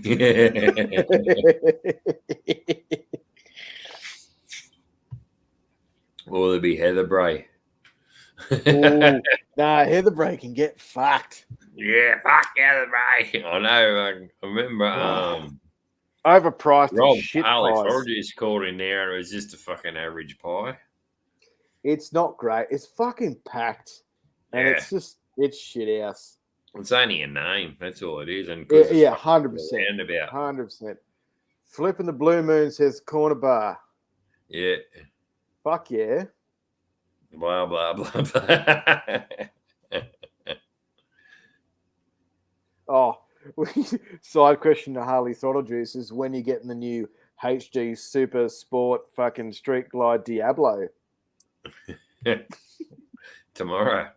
Yeah. There it is. They're like, shit. Yep, exactly right. Hartley to Oberon. I think someone just did that. Oh, yeah, that's us. Brendan and I just did that. Mrs. Smitty just last week, before we come back on holidays, we called in the Oberon Bakery there. Had a coffee and a pie. That wasn't too bad, actually. Probably because we're fucking starving, though. But, yeah, it wasn't too bad a pie and a sausage roll. We stopped there and we had radioactive chicken chippies and some. I stole a Red Bull, mate. The fucking chicken that came out of it, the shit that poured on it was glowing. It was glowing. That other town, was it Royalstone? The bakery in Royalstone. Don't get a fucking sausage roll there because you don't know what it fucking tastes like. We bought a sausage roll and pie, and the sausage roll had fucking carrot grated in it, and it was it was weird. It did not taste What? like a fucking sausage roll at all. And That's Mrs. Smitty, like her old man, was a baker and owned yeah, a right. fucking. He was Not here to he fuck owned a spiders. fucking baker, and like we know what pies and all that are like, and like I said, my mum and dad own a bread run, so like we know what pies and bread and everything's like. But this one at Rollstone, yeah, don't get their fucking sausage rolls there because they got grated carrot in it, and it just tastes like. I don't know. It just fucking This tastes is the the thing. roll. It's like when you're onto a good thing and you Yeah, think you're going to improve it, don't. yeah. It's just grated carrot in it, and it just fucking tasted horrible. It was weird. I ate it because I was fucking starving, but it was in the pastry, like it was freshly cooked, but the pastry was like it was fucking 2 days old. It was too flaky. It was weird, eh? I'll tell you what. Some of the roads that I don't know who else here subscribes to him, but SHHH Shush Moto Travels, Yeah, Craig shush, yeah, from I got Canada. him, yeah. I would love to travel some of the roads that he's ridden on. That some of the stuff that he's put in I'm his starting to get videos hungry, actually. Yeah. is fucking so good. Night, Rob. Have a good one, mate. All the best to you, brother. Yeah, cheers, mate. We're still waiting for your moto meetup video. But we understand you've been out Uluru, checking rocks out and kangaroos and shit. Yeah, fun fact about the rock is it's the biggest sandstone rock in the world, and 3/4 of it is actually underground. You Yeah, literally see like most of it's not even, I think underground. more of it. It's like It's like an iceberg. Yeah, that's only the most of fucking it's tip. most of it's underground. It's literally like 1/8 or one, not even that, like 1/16 Yeah, is it above ground, and it's yeah, still 300 meters above ground or something like that. yeah. That's like me and Mrs. Spinney. We watch there's a couple. What are they called? Kirsten and Maxine. They drive a fucking combi around the outback, They and sound hot. they went to Uluru. And just the fucking scenery of it, like, yeah, it's so big. Mrs. Smitty wants to take me there. Eventually, we'll get there one day. But Just on that, the roads out of Jindabyne, that Brendan just said, that's where I learned to drive. That was my first ever experience driving a car, other than farms and stuff like that, on a public road. I went out to Jindabyne. We stayed at the Sport and Rec camp because that's what we used to do every year when we did the skiing. And I got my L's at 16. I drove my dad's Commodore station wagon. He had a VT Bellina wagon, and I drove from the Sport and Rec camp down the Barry Way, and on the way back, got down to the Victorian border, and then turned back and came all the way back, like 6 hours, and he was asleep by 5 hours in. So I was driving by myself, and to this day, I've always asked him, it's like, why did you fall asleep? He goes, I've seen you drive for years before that. I trusted you. And he goes, also, I'm old and I'm tired. yeah, well, who cares? What are you going to run into? Nothing. Oh, you met Monica, check it, Itchy Boots. Yeah, I watched it for a while, but then I just couldn't keep track of it, so I stopped following. Itchy Boots is a contentious topic in Australia. Yeah, Itchy Boots did really good things for the moto vlogging community early on. Yeah. But then Australia, the way Australia is, we see bullshit when we see bullshit, and exactly. It's Itchy. Look, no discredit to her, what she's doing and what she's trying to achieve, fantastic. Yeah. But she's definitely had a pivotal shift in her channel to the audience she's trying to achieve. It's exactly the same as that that other one. We know her 2 wheels and whatnot. Look, on her credit, she's got good numbers and everything, but yeah, it's completely changed, and a lot of Aussies throttle. He's got the favourite Aussie biscuit, and do you dunk?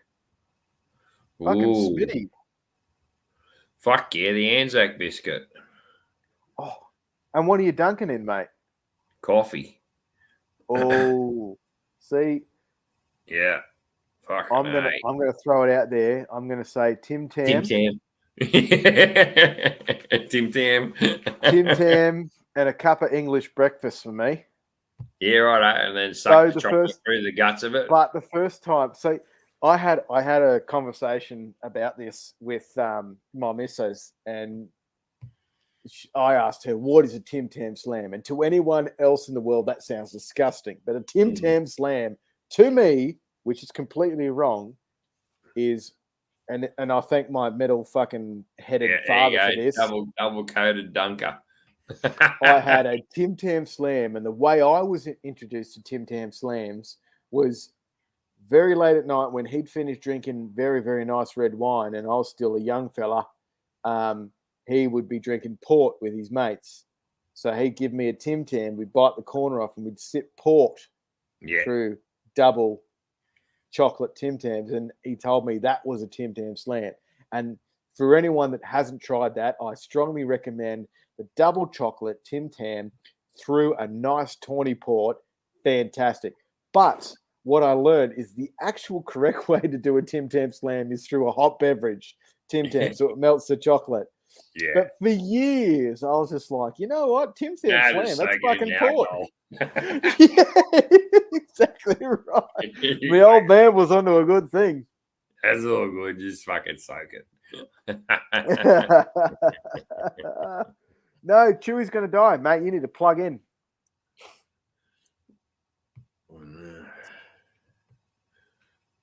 Shortbread creams. Almond milk, hazelnut, crema. Yeah. That's the thing. Crema and coffee, that's a But yeah, fuck coffee, like any fucking all sorts, fucking Arnott's all sorts. Oh yeah, the creamy all sorts, like fuck it, all them. You just dunk them in your coffee, but the main one, like I said, was your Anzac and then your Tim Tam, like you said, yeah, for sure. Ride till they die, Brendan. Good call. It's a race now between Chewy and Harley Throttle Juice. So let's see who is the mightier of the battery capacity. Yeah. We'll see who they go. And the first one that dies, then that's when we'll call it. Oh, mate. Nitro, So, you got to get your mouth around a fucking Tim Tam, mate. You got to get your mouth around a Tim Tam. We're on Chewy and Roger's time. When their phone dies, that's when the fucking chat's gonna get called. That's when the live stream stops. Yeah, because we're having 3 hours. This is fucking epic. This is fucking the longest custom creeps. Oh, streak. Okay. I'm going to throw something out to you right now, Harley Throttle Juice and Chewy, because you seem to be the aficionados of biscuits in Australia. I will throw this out to you: strawberry mallow or iced Vovo, and go. Iced Vovo. Oh, Smitty's called out the early gambit. Yeah, iced Vovo for me, for sure. And I open a packet of them and they're fucking gone. HDJ's come with the iced Vovo as well. See, this is where I'm conflicted, seriously conflicted. The iced Vovo is the classic and the original. I will agree with that. Yeah. I've tested the strawberry mallow. It does give you more jam and more marshmallow per biscuit. Is that the one that's fucking the marshmallow, the bigger? Yeah, the marshmallow and the jam is bigger, and the biscuit's slightly thicker. Now I know what you're talking about. The fucking yellow one, strawberry mallow and iced Vovo are theoretically they're the same biscuit. The same biscuit, but the strawberry mellow's got strawberry mallow is thicker and more. Yeah. Yeah. I'll fuck both. Give me both of them. See, this is it's when you've lost all motorcycle content. Love coconut. Coconut's good. Motorcycle content. You go to Woolies and they've got them fucking coconut fucking teardrops in the packet. Oh yeah. Yeah. Oh. Gone. Yeah. Wow. We're able to those choc cover. Oh, I know. Yes, Chewy. I know those things. They're like a little circle thing with a massive. Oh yeah, I don't even know what they're like, a wagon wheel, but they're off chops. I don't know. Fuck the PC cunts. I love fucking wagon wheels too. They're nice. Wagon wheels are good. Fuck This we've gone off the rails, mate. We've gone absolutely off the We're rails. going munchies now. We're gonna fucking go and attack the kitchen when we Oh. get off here. Fucking marshmallows. Get out of town, HDJ. Fucking what are you? What kind of a human are you? Don't do beetroot. You don't do marshmallows. Hey, you'll have marshmallows. Oh, they don't do marshmallows. Fucking hell. I reckon he's totally like a country cheese kind of guy. No, not even that. No, what do you He's tell you? he's a Sayo fella. Sayos. You Sayo in your mouth. How about you fucking munch on a huge wheat bix, you softy? You like Vegemite? Stick Vegemite on your Sayo. Oh yes, bit of butter and Vegemite. Thank you very much. Fuck Squeeze them yeah. together and you get the worms coming out. Exactly right. That's like your what's the other fucking things? The Vita Wheats. Yeah, Squeeze that's them it. together. Sloppy Sayo. For all our international guests. We're plugging all the food brands now. The Chomp. Oh, I love man. the Chomp. That's my favourite chocolate bar. One of them, the Chomp. I haven't had Chomp. I was a fan of the Curly Whirly, but it used to do. Oh, you know what I did? I used to leave Ulladulla at 4 in the morning on a Monday to go to Sydney to work. I'd pull in the Beewong fucking truck stop, which is between there and Ulladulla. I get a Polly waffle. Oh, and yeah. a Buddy of Coke. That was me breakfast. Bundy and Coke, you fucking vermin. Yeah. Buddy of Coke and a fucking Polly waffle. And I'd eat that. Jesus. That was me breakfast every Monday going to fucking work on a fucking 4.5 years. Fucking hell. No wonder I put weight on. Oh, no. I've seen you drink, mate. I've seen you drink beer. That's got nothing to do with it. No, nothing to do with that. See you, Brennan. See you, brother. Have a good one, mate. No worries, buddy. Take it easy. Oh, yeah, we'll be folding up soon. We're just waiting for Chewy or fucking Rog to die. What's the countdown now? I don't know. Yeah, I promise you, blokes, you won't miss anything. As soon as you're gone, we're out. Yeah, what's your percentage? We're hanging around for the bitter end. The Chewy or fucking Rog. Put your bets on. 3 hours, 7 minutes. Jesus. We better get at least 2 to 3 likes on this video, Smitty, or I don't know what I've done it for. I've had a good chat, mate. I've had a fucking fantastic chat. Oh, it's been epic, man. Like, this is fucking... They normally go for an hour and a half, so we'll double that. This is what I love, though. This is the whole concept. Is like, I love the fact that you and I can have a mad chat and we can ask some questions, but it's from an event point of view, it's getting the crowd involved, getting the chat involved. It's keeping them active, keeping them engaged, and that's what that's what this whole community needs to be.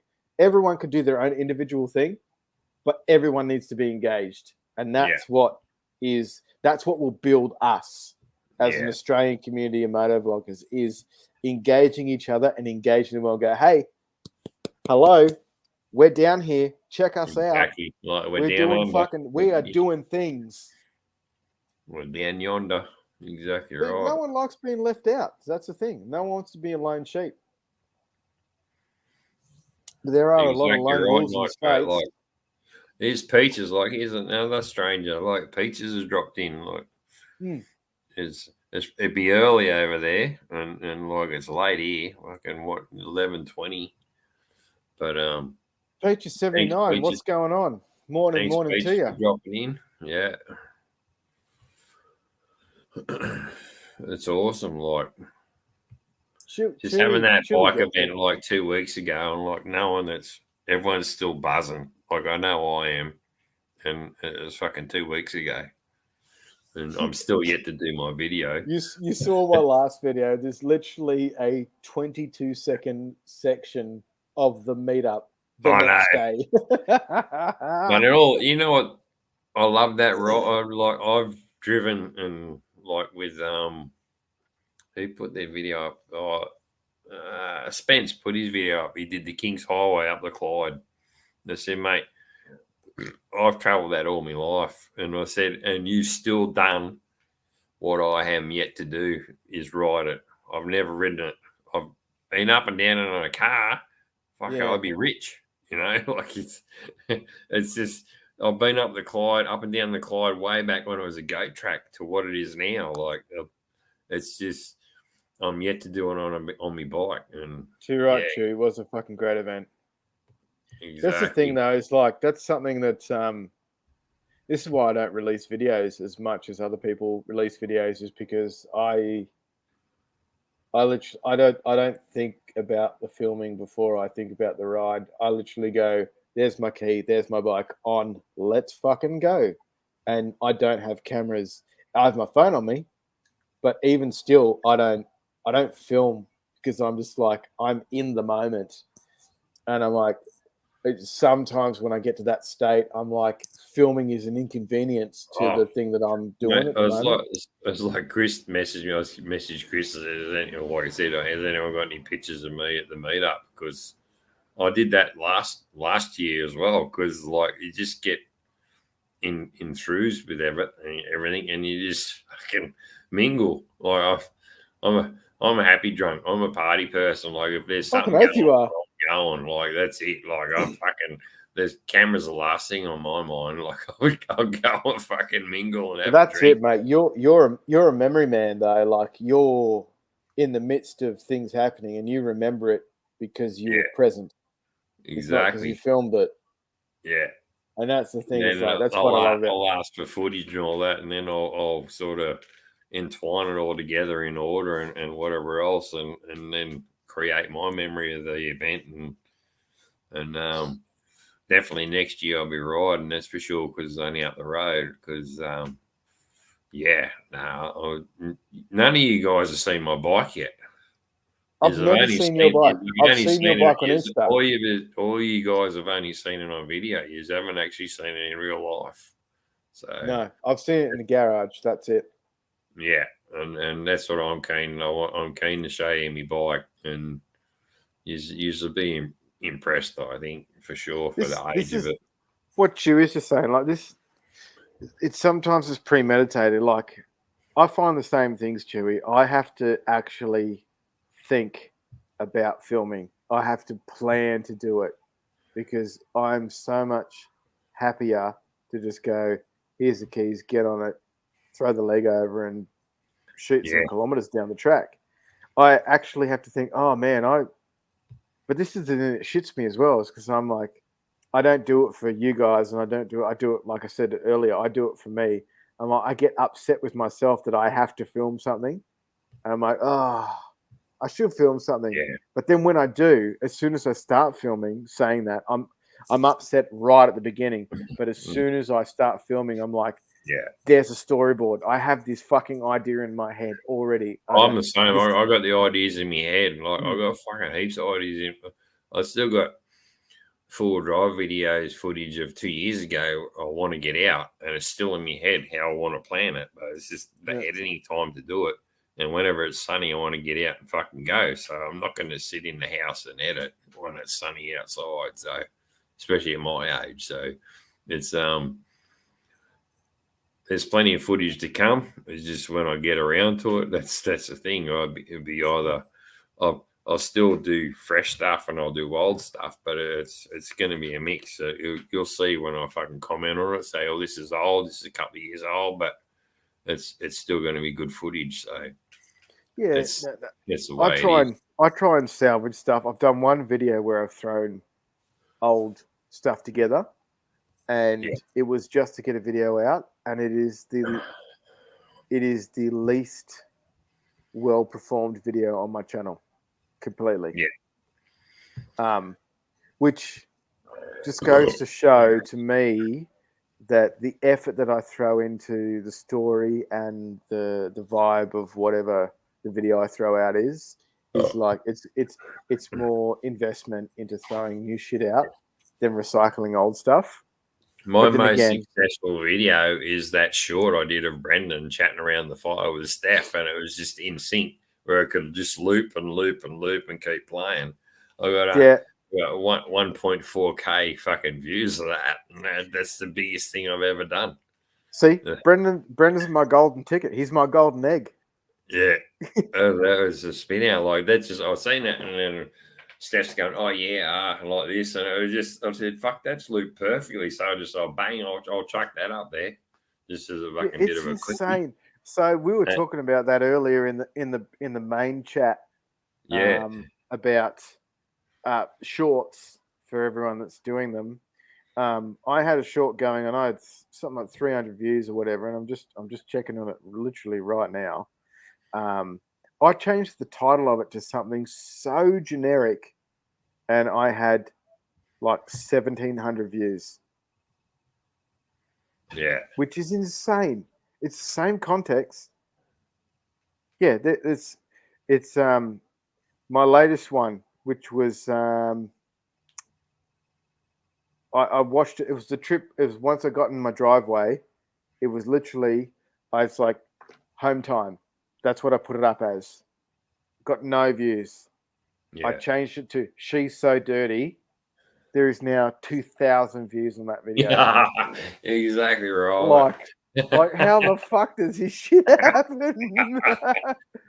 Well, that's funny. Like my best video that I did was when it was my second video live. I did a tester with Bert. Bert helped me out to get this all shit sorted, and it fucking boomed Oh, up to holy 700. crikey. Oh, 300 and 400 odd views, and I was like, fuck. Oh, it was a tester. It was nothing. It was nothing. It was nothing special. Yeah, Roger's got a question here with it. Favorite to hell with it meal. I'm eating shit food today. Macca's. Your favorite, yeah.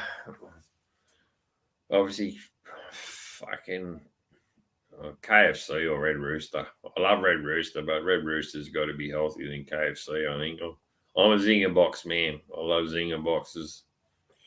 No, Yeah. see, I love KFC, but to the hell with it because I get no satisfaction. It literally is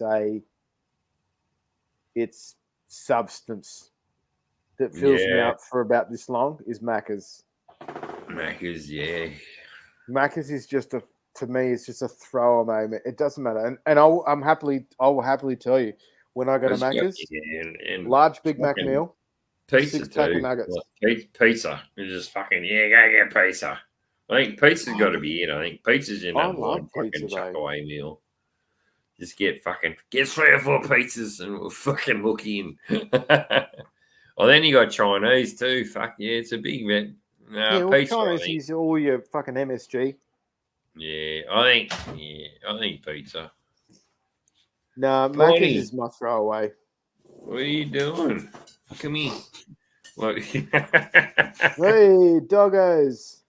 This is Bonnie. She's just walked in the garage. She's heard me chatting. Okay, there you go. What are you doing? Oh, I love me doggies. Yeah. How many you got, Smitty? Hey, Just Bonnie? that's Bonnie. Yeah, Yeah, Bonnie and just Clyde. the one. Clyde's you got already Clyde. in bed. Yeah, Bonnie and Clyde, blue staffies. Oh, I got 2 kelps. Yeah, I they're got awesome. We Missy. took them to the beach yesterday, and they fucking loved it. Yeah. Oh, I've got 2 kelps and name Indy after Indiana, and I've got Missy after Mississippi. Yeah, They're fucking crazy dogs. I love them though. We took them to the beach, and they're literally just like as soon as they touch the sand, boom, gone. Yeah, go. Oh, we're walking up on the high side of the beach the other day because Clyde hadn't been there since he was a pup.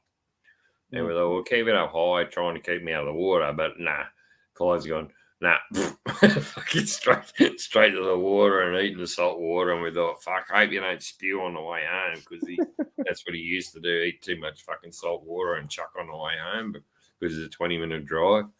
But no, he made it home without chucking, so he didn't eat too much. But they just love running up and down the beach. Exactly right.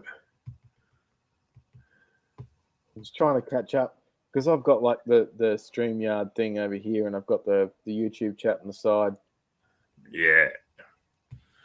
Double quarter pounder.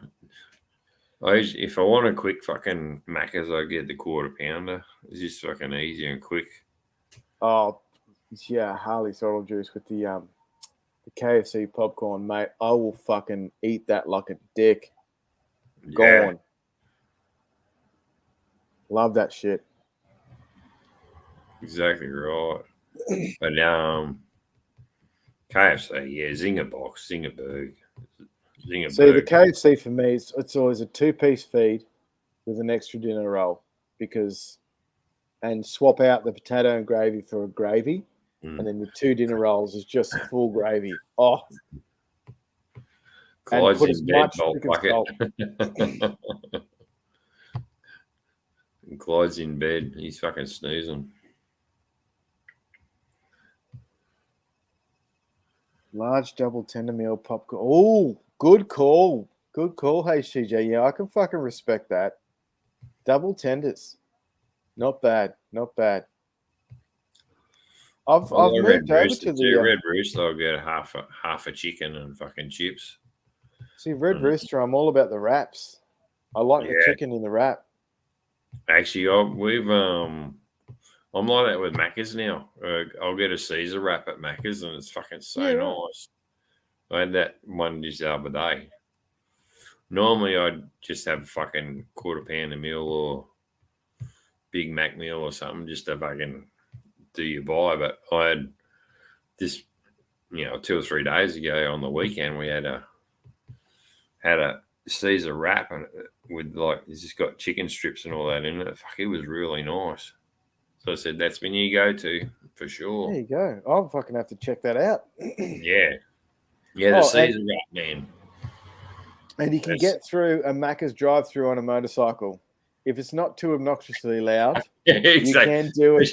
You can do it in Bateman's Bay. You can do it in Bateman's Bay. I can fucking kudos for that. As long as you shut off the engine and you get to the or unless the chick is some kind of sideways backcountry fucking weirdo, then she was all about the fuel smell. Kingsley chicken. I haven't had Kingsley chicken for fucking ages. Kingsley's fuck. Who put that in there? Yeah, bolt Kingsley's bucket. bolt bucket. Shit a brick. Fucking love Kingos, mate. Yeah, Adelaide's got to get with the times, man. Fucking Kingsley's up in Canberra, mate. Shit a brick. I fucking Yeah, love Kingsley. exactly. I remember Canberra. That's where I remember it from. That's where I know it from. Is Kingsley's. Yeah. Quick question: Pizza Hut or Domino's? I'm going to go Domino's. Yeah, Domino's. Pizza Hut. Pizza Hut used to be good when they had the salad bar, but now they don't have them too much anymore. Fuck, I love HGJ's questions. Fire them through, brother. I'm going to get another mini bar. I'm throwing myself into the black. Back in the day, I would have said Pizza Hut, but Domino's. Yeah, 100%. Domino's is just overriding it now. Stand by, when I'll be you used gone to have for the 5 salad bar seconds. and your sit-in bar at the Pizza Hut, it'd be awesome.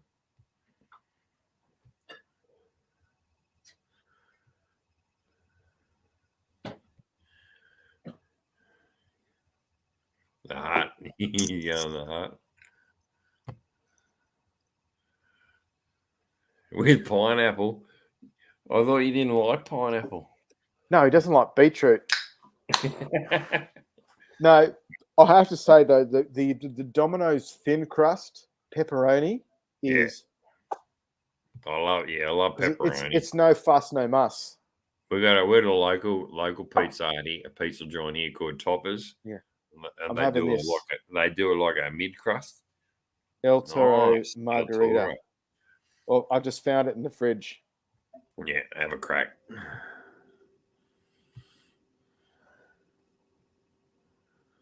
Exactly right. Bittersweet. 3%. Hachui's winning. 3%. I don't want to take away the title, but I'm absolutely loving that we have been going for 3 hours and 24 minutes now, and the quintessential people of our community are staying right there in the chat. They're keeping it real. They're providing the content by asking the questions. Thank you very much. Because I should be in bed because I've got to be up at 6 a.m. in the morning. But fuck it. Thank you very much. And our internationals. Our internationals are still here too. You should be working. You should be in the middle of your fucking day working. But you're here watching us two full heads talk about whatever shit. Flip beetroot on Domino pepperoni. So I love some of like this. In Thailand, really? Zinger. I love Zinger burgers. I didn't eat Western food in fucking Vietnam. It weirded me out. I had Hungry Jacks in Vietnam, and I had a Whopper meal, and I can safely say it wasn't the Whopper that I was expecting. You know, only thing I eat at Hungry Jacks is the double bacon deluxe. Oh yeah. That's the go. That's the other than honey chicken, double bacon deluxe with the Hungry Jacks Coke. Here we go. Another question: scallops or a sanger? Scallops on a sanger, or is it or a sanger? I don't know. We need some clarification here. You know what? I usually get a cheese and tomato sandwich, freshly made, and I'll put a potato scallop on it. Okay. So all right. I'm going to step it back here. Yeah. Maybe I come from the rich people word, but I think scallops is like the actual scallop, not a potato scallop, but like a fucking shell scallop. The shell scallop. Yeah. What are you talking about, Rod? You talking about potato scallop? I'm thinking he's talking potato scallops on a sanger. Talking about like a hash brownie kind of thing. Yeah. I've never had it. I can't comment. I think he's talking about potato scallop. Yeah. I think potato scallops should be left alone, and they should be drizzled in 3,000% chicken salt. If they don't have that, he said that he's going potato. I'm going. Yes, I have a cheese and tomato sanger, and I'll have a fresh potato scallop on it, and I'll chop it in half and eat it. It's fucking Isn't nice. that basically like a sanger and it's hash brown? It's like a cheese and tomato sandwich with a fucking potato salad. That's what. Right. That's what it's like, having a potato salad with a cheese and tomato sanger. It is nice. It's fucking real nice. Hold the phone. We've had a breakup here. Her Chewy has said I'm on my phone and Roger won. So her Chewy, were you on your laptop at 3%? I thought you were on your phone. I just need some clarification around what's happening with the competition here. There was no outset rules from the get-go. iPhone wins. Oh, he's on his iPad. Fucking Apple. He jumped on his iPad to answer. Awesome. Fucking iPad. How much you got to go with your beer, mate? Me? Yeah. Oh, I've just cracked this, buddy. But let us know when your beer's done, and then we'll call it. Yeah, don't rush it. Don't rush it. Just when you're ready, because like everyone's off to bed anyway. Roger's won it with his iPhone, so he's won it. Well done. No, look, I don't think we have to put people through more of this horrible. I think we've got 9 people in here. This is awesome. It's no doubt my best stream so far. Like fucking 3 hours. Night, Chewy, mate. If I was in Sydney, I would come 5 minutes from my house to your house. I would give you a warm embrace, and then I'd head home again. This is the thing that shits me, is that Chewy and I literally live 5 minutes from each other, and we never see each other. We literally, we live so fucking close. Yeah. I'll drive up to Central Coast, and I will give you some Vegemite, mate. No Vegemite. We got you got a bucket from them from Costco. Yeah, this big. It takes fucking 12 months to get through. Vegemite, 100% yes. Question, 100% yes. I love Vegemite. Yeah. Vegemite on toast. If you want to make it slightly better, a slight smear of butter, and then Vegemite. It has to be hot toast. It depends. If you got burnt toast, then you smother it with butter and shitloads of Vegemite so you don't taste the If you charcoal. got burnt toast, you pull the toast out, you scrape the burntness off, and then you put the No, butter on. you just cover in fucking Vegemite. No, Smitty, what are you? You're an animal. You're an animal. Yeah. Cover with butter and Vegemite. That's it. That's fucking it. Roger's got no Vegemite. Oh, flips on the bourbons at 9:42 Flips on the a.m. bourbon at fucking quarter to 10. Don't you go driving anywhere, mate. You'll get fucking shot. Yeah. If you do, drive fast. Yeah, you'll take the back streets. They can't arrest you if you're doing a wheelie. That's all I'm saying. No. Is that peeling out wheelie or doing a wheelie? Just White wheelie? 100%. Just One just wheeler. drop the clutch. Yeah. Yeah, that's it. Just fucking drop the clutch.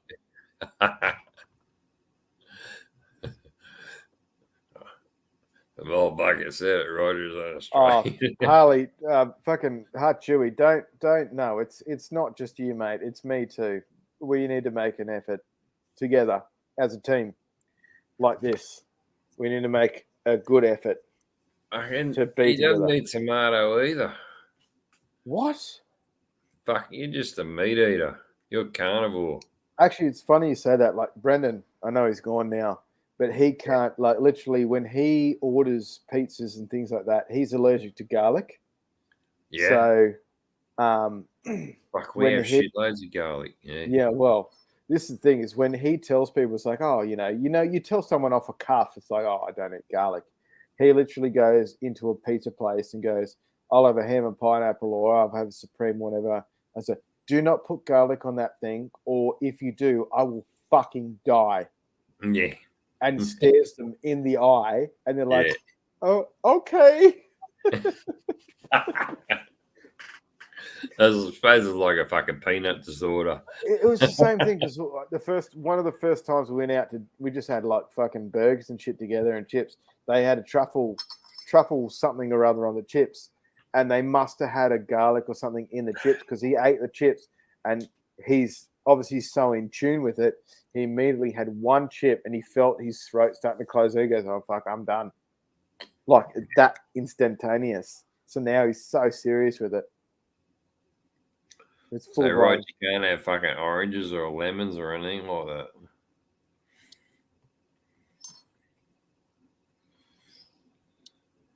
But it just means I'm never getting a blowjob from Harley Throttle Juice because fucking I'm acidic as shit.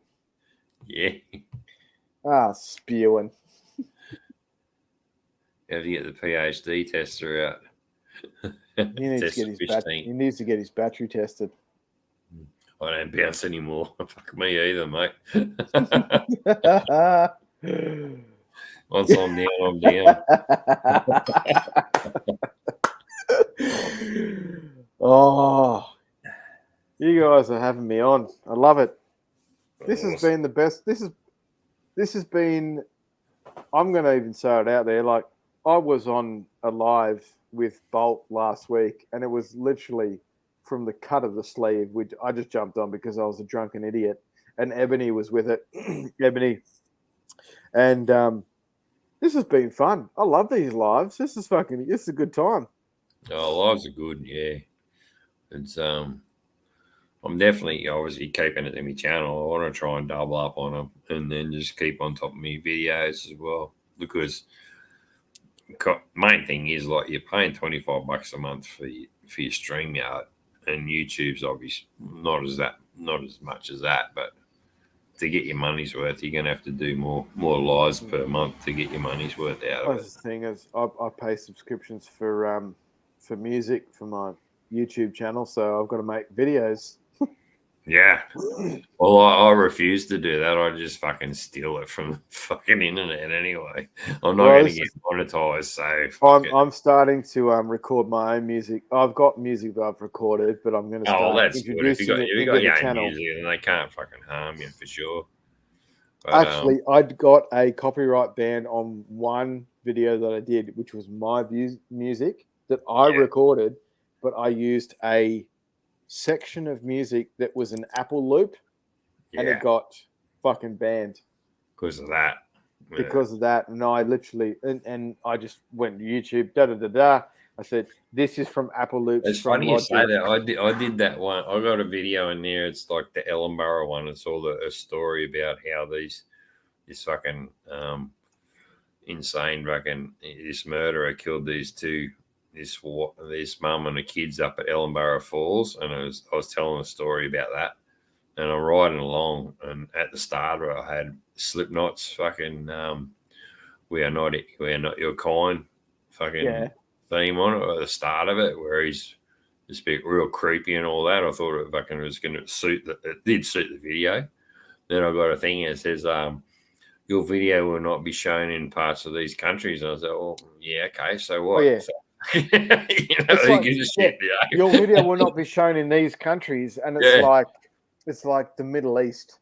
Yeah, it was Middle East and fucking Yeah. China and something else like that. So, yeah, well, good. Fuck, who gives a fuck? So, yeah, not a problem. Yeah, sweet. Thanks. I was like, yeah, righto, whatever. Like, I give a fuck, you know. It suited the video, so it's fucking staying in there. Oh, right. Well, I'm going to have to call it because I think that I should. I think we do. Yeah. Well, 8 in here. Thanks very much, everyone, for fucking hanging in there and yeah, shooting the shit with us. And thanks, Rod, for shooting those extra questions in. And wow, that's a record. 3 hours and 36.1234 fucking seconds. Awesome. What's that? I've got 3 hours, 36 minutes, and 30 seconds. Yeah. That's it. You guys, it's not Smitty, it's not me, it's you guys in the chat that have kept us going. Yeah. Thank you for that. Exactly You guys right. are fucking fantastic. I've This always has had been that so extra much one fun. there saying, like, if you guys have got comments and questions, to shoot us a question. And I've put it on a couple of times, but because we had a few in the chat and we're all chatting pretty good, threw it up there again. And yeah, no, thanks very much. Thanks heaps for fucking tuning in, and yeah, it's awesome. Thanks, Smitty. Not Cheers a problem, for bringing man. us on, brother. Take Awesome. it easy. All right.